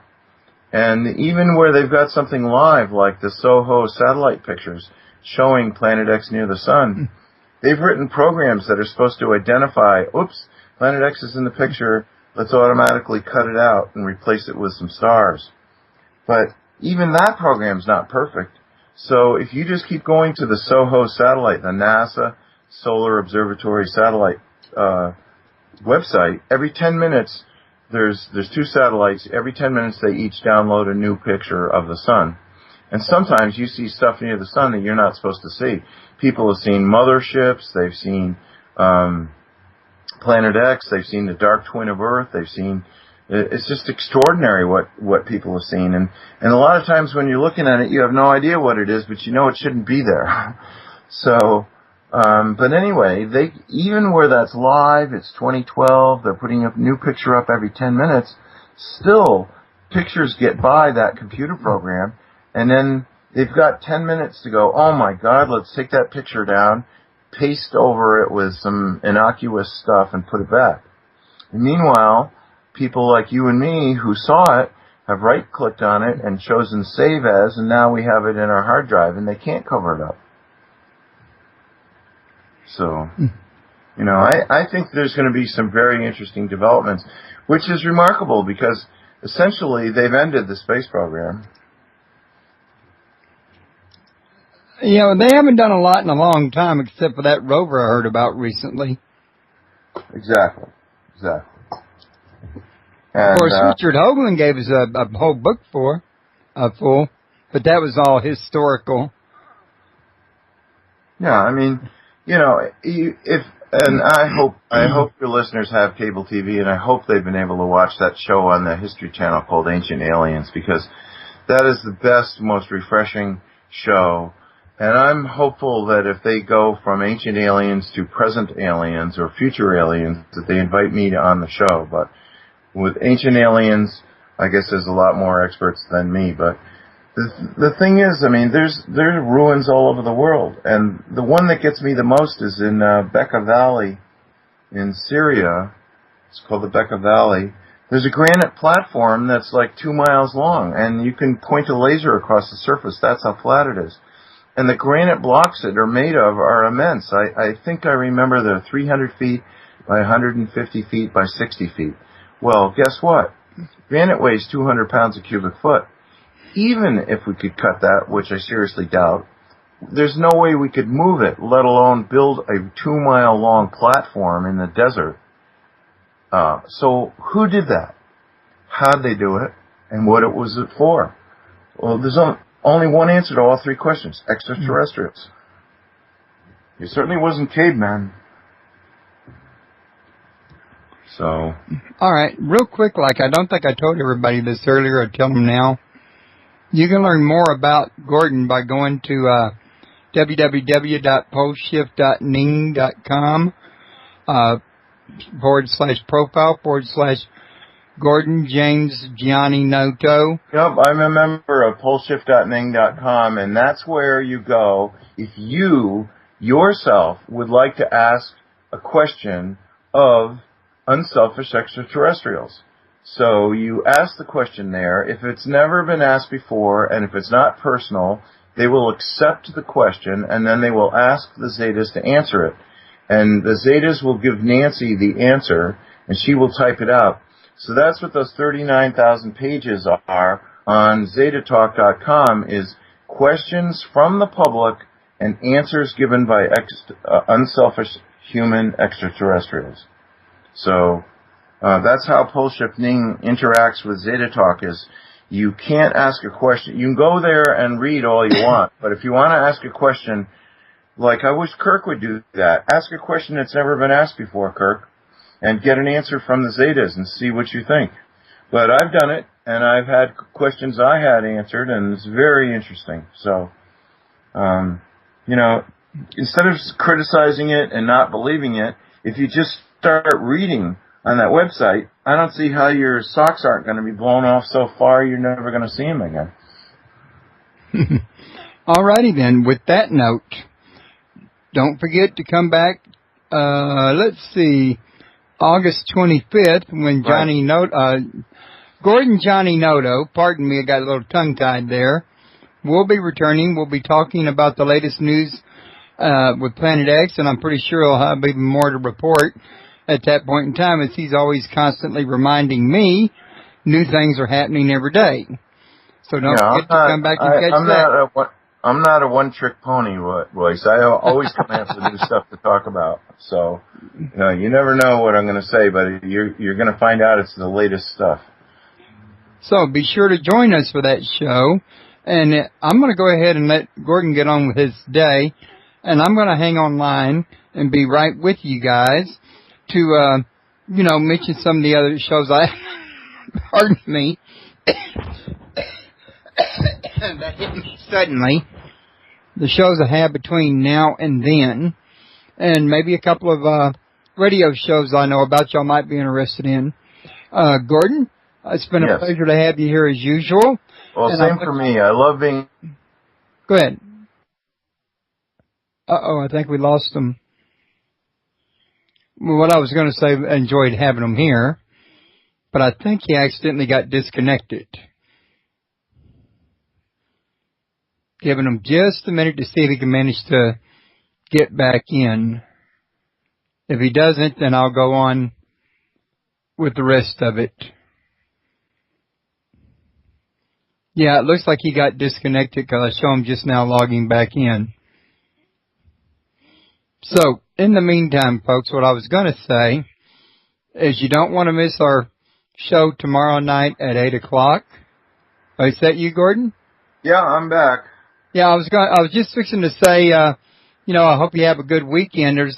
I guess you really didn't need to call back in because we were saying goodbye anyway. I would have understood. Right. But I just wanted to thank you for the opportunity to be able to talk about these things. So thank you again. Oh, you're welcome, Gordon. And I'll get those links to you as soon as I get them done.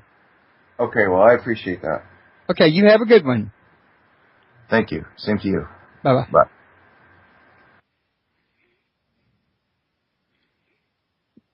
Okay. Now, tomorrow I'm going to have Gary Renard, and his website's www.garyrenard.com, and we're going to be talking about his book, The Disappearance of the Universe. And I think you're going to enjoy that show. And then this coming Saturday at 1 p.m., I'm going to have Roy Stimmen, and we're going to talk about the Big Book of Reincarnation, which I know there are some people in this here chat room now that's listening live now that are interested in reincarnation. So this is going to be a real treat for you folks that have an extra interest in that, and I think you're going to enjoy it. Also, don't forget to visit the folks at worldUFOtoday.com and learn a little bit more about UFO Day that just passed us and, what you can do to make preps for it next year. Don't forget to stop by and see my friends at Supernatural Forums. If you look at the menu on the left under Other, you'll see a Friends link, and it'll take you straight to the page with their banners, and their banners are linked. And UnitedParanormalInternational.ning. And just 2 links underneath Friends, you'll see Radio Favorites.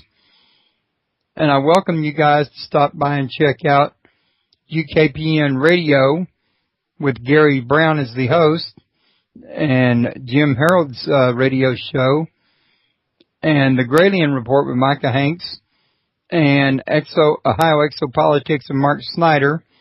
These are all hosts that I know, and I would recommend them. I think they got fantastic shows. And with that, I'm going to call this show an end. I know a lot of people may not agree with Gordon. A lot of people don't like channel material. It's true fact it can't be verified. But the one thing I would keep in mind is just because it can't be verified doesn't mean it isn't actual and factual. If it had to be verifiable, then why would anybody believe in God? Just a comparison thought to go with it there. That doesn't make either one of them any more true either. I would really suggest healthy skepticism and an open mind to check at the same time, and to find some balance between the open mind and the skepticism. And I'm going to leave you guys with that parting thought. And I hope to see y'all tomorrow at 8 p.m. Central Standard Time.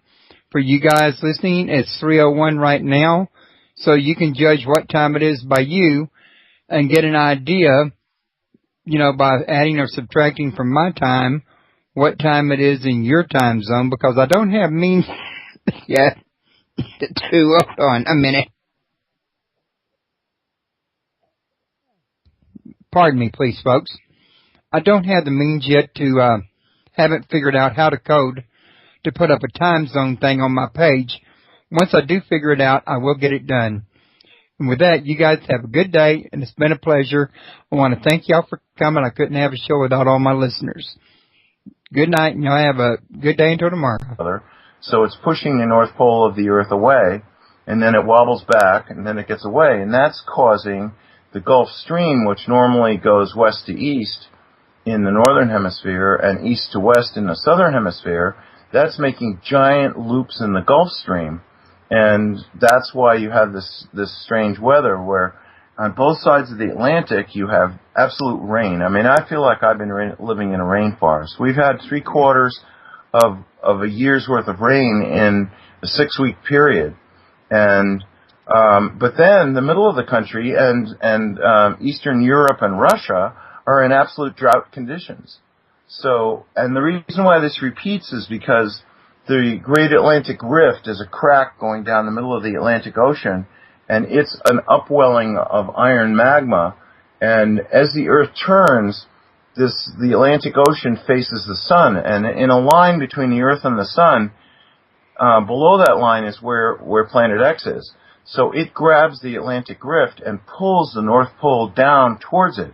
And then as the Earth turns to the east more, the Atlantic Rift goes over the horizon from not only the sun but also Planet X. Planet X releases it, and then it goes back to the North Pole of Planet X, pushing our North Pole away. So this is a daily pattern that repeats, and that's why it isn't something that's changing gradually like the drought is moving east or the drought is moving west. This is happening on a daily basis. So the question is the government going to announce that yes, there is a planet between the Earth and the Sun, and it is affecting the weather, and if they do announce that, are they going to minimize it and say, well, don't worry, don't leave your job. Yeah, the food situation is going to be bad this winter, but there might be some earthquakes, there might be a few volcanoes, and a little bit of sloshing of the ocean, but don't worry, you can go back to sleep, because if anything big's going to happen, we'll be the first to tell you. Once we think you're awake. Yeah, so it's like, a message to the sheeple. So does anybody expect them to really say what's going on? No, not at all. And NASA doesn't want those rovers to look at the Apollo sites. So I really want to discuss that also. Okay. So where would you like to start? Well, for one thing, I thought I'd go ahead and get this one out of the way. When I posted reminders in the groups this morning, I got one back in Conspiracy Theory UFO from Kirk, and I believe you know who Kirk is, since we're all three in the same group. I call him a skeptic. Well, this is kind of a skeptical request that he's made of me. He's asked me he says, I can't listen, but please try to coax some actual science facts out of Gordon about the Poleshift and also about what he claims about the moon. So, I guess one place we can start is, do you have a response for him? Yeah, and hi, Kirk, when you do listen to it, because it's going to be archived, so it'll be there waiting for you. And Kirk is probably my biggest skeptic because he does not believe that I could be in contact with extraterrestrials, or pretty much that anyone else can. And he also believes, I believe that he believes, you know how that goes, that if anyone is in contact, they're not in contact with Zetas. So, you know, there's nothing I can do to twist his arm and convince him about that. But let me just say that I live on a mountaintop in the middle of the Maine coast, so I like to take pictures of the full moon. So on July 3rd, which is the night before the full moon, the moon rises just before the sun sets. So I like to take pictures, and Janet and I, that's my wife, and I had just drilled a hole in the granite and put a metal pole up 10 feet tall and put up an U.S. Flag type windsock. It's got blue with stars at the mouth of it, and then it's got the red and white stripes trailing from it. And I thought it would look really cool, so I got up on this granite bench that I had, and the full moon was rising behind it. So I thought, well, I'll take a picture. But it turned out that it was a little too dark to,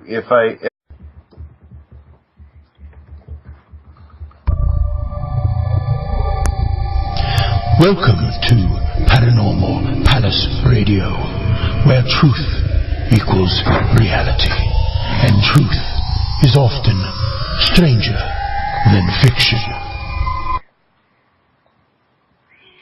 Hello, everyone. Welcome to Paranormal Palace Radio. This is your host, Royce the Redneck Radio Man. And joining me today, or actually returning today, is Gordon Gianninoto. And today we're going to be talking about moon anomalies that he's been observing recently, and you know exactly what that has to, means for us and what have you. And this is like new material for me, so I'm going to let him guide me through this. I mean, I know people see pictures on the moon and things on the moon all the time, like Richard Hoagland, but I don't really keep up to date and current on it, and Gordon here does, so he's going to be a big help to me with this. Actually, he's going to be doing the show mostly.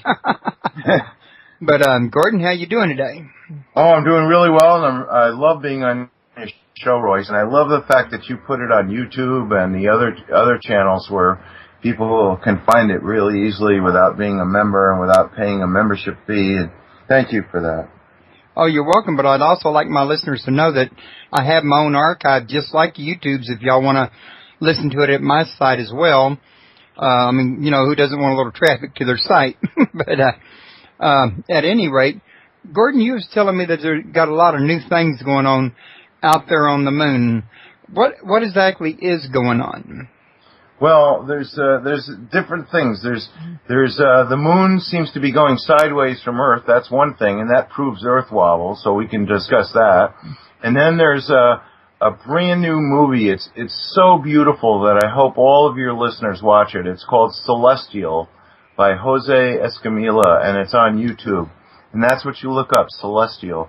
And it's a 1-hour movie. And oh my God, the things you're going to see on the moon will just blow your mind. And then you've got, as a separate topic, you've got a contest going with 23 rovers being built to go to the moon and roam around. And now, if I got the moon, I couldn't get the windsock, and if I got the windsock, I couldn't get the moon. So instead, I decided to zoom in on the top of the mountain and photographed the moon rising. So as I was standing on the bench, I was being eaten alive by mosquitoes. It was like insane. And I'm hand-holding the camera, and I have been a professional photographer making money from pictures since 1960. So I have a lot of experience, and I also I've won a lot of marksmanship medals from the NRA and stuff like that. So I'm very good at holding my hands still. So I took a picture, and the camera takes, I don't know how long it takes to cycle, but first it takes the picture, it processes it, then it shows it on an LED screen, and then the screen clears back to the through the lens, and you can take another picture. I think that the whole thing's probably anywhere from 5 to 20 seconds. So without moving, I took a second picture, and I was just being eaten alive by mosquitoes, so I came in and I downloaded them into the computer, and I'm looking at them, and somehow, magically, I had not moved my arm even one centilla. So this is a 12 megapixel picture of the moon and the top of the mountain, and the top of the mountain had a metal table, had some grass in front of the table, and you can see picture to picture that the edge of the frame is the same on both pictures. So I really didn't move my arms, which people find that hard to believe to begin with. But anyway, in the second picture, 5 seconds later, the moon has moved 1 degree east and is blurred. Now, the table's not blurred. The grass that's growing in front of the table's not blurred. The granite mountaintop is not blurred, but the moon is blurred. And, of course, the moon doesn't move sideways. But as seen from Earth, it does, because Planet X is in between the Earth and the Sun, and it's causing the Earth to wobble. So when it wobbles, the moon appears to move sideways, which, of course, the moon's not moving sideways. The sky moves upward 1 degree every 4 minutes. So if you go out and you see the moon rise, 4 minutes later, it should be 1 degree higher in the sky. 4 minutes after that, it should be another 1 degree. But here, in less than 20 seconds, the moon had moved 1 degree south, which means the North Pole of Earth, because I'm in Maine, had moved to the left, north. So that's the Earth wobble, and I captured it. And then I sent that to Nancy Leader at Zeta Talk, and they had a guy who made a GIF file out of that. So it's like a short movie with 2 frames, and it just keeps repeating over and over again. And you can see the moon is on the left, and then it goes to the right. And then it's on the left, and then it goes to the right, because there's only 2 frames in this movie, but they repeat over and over again.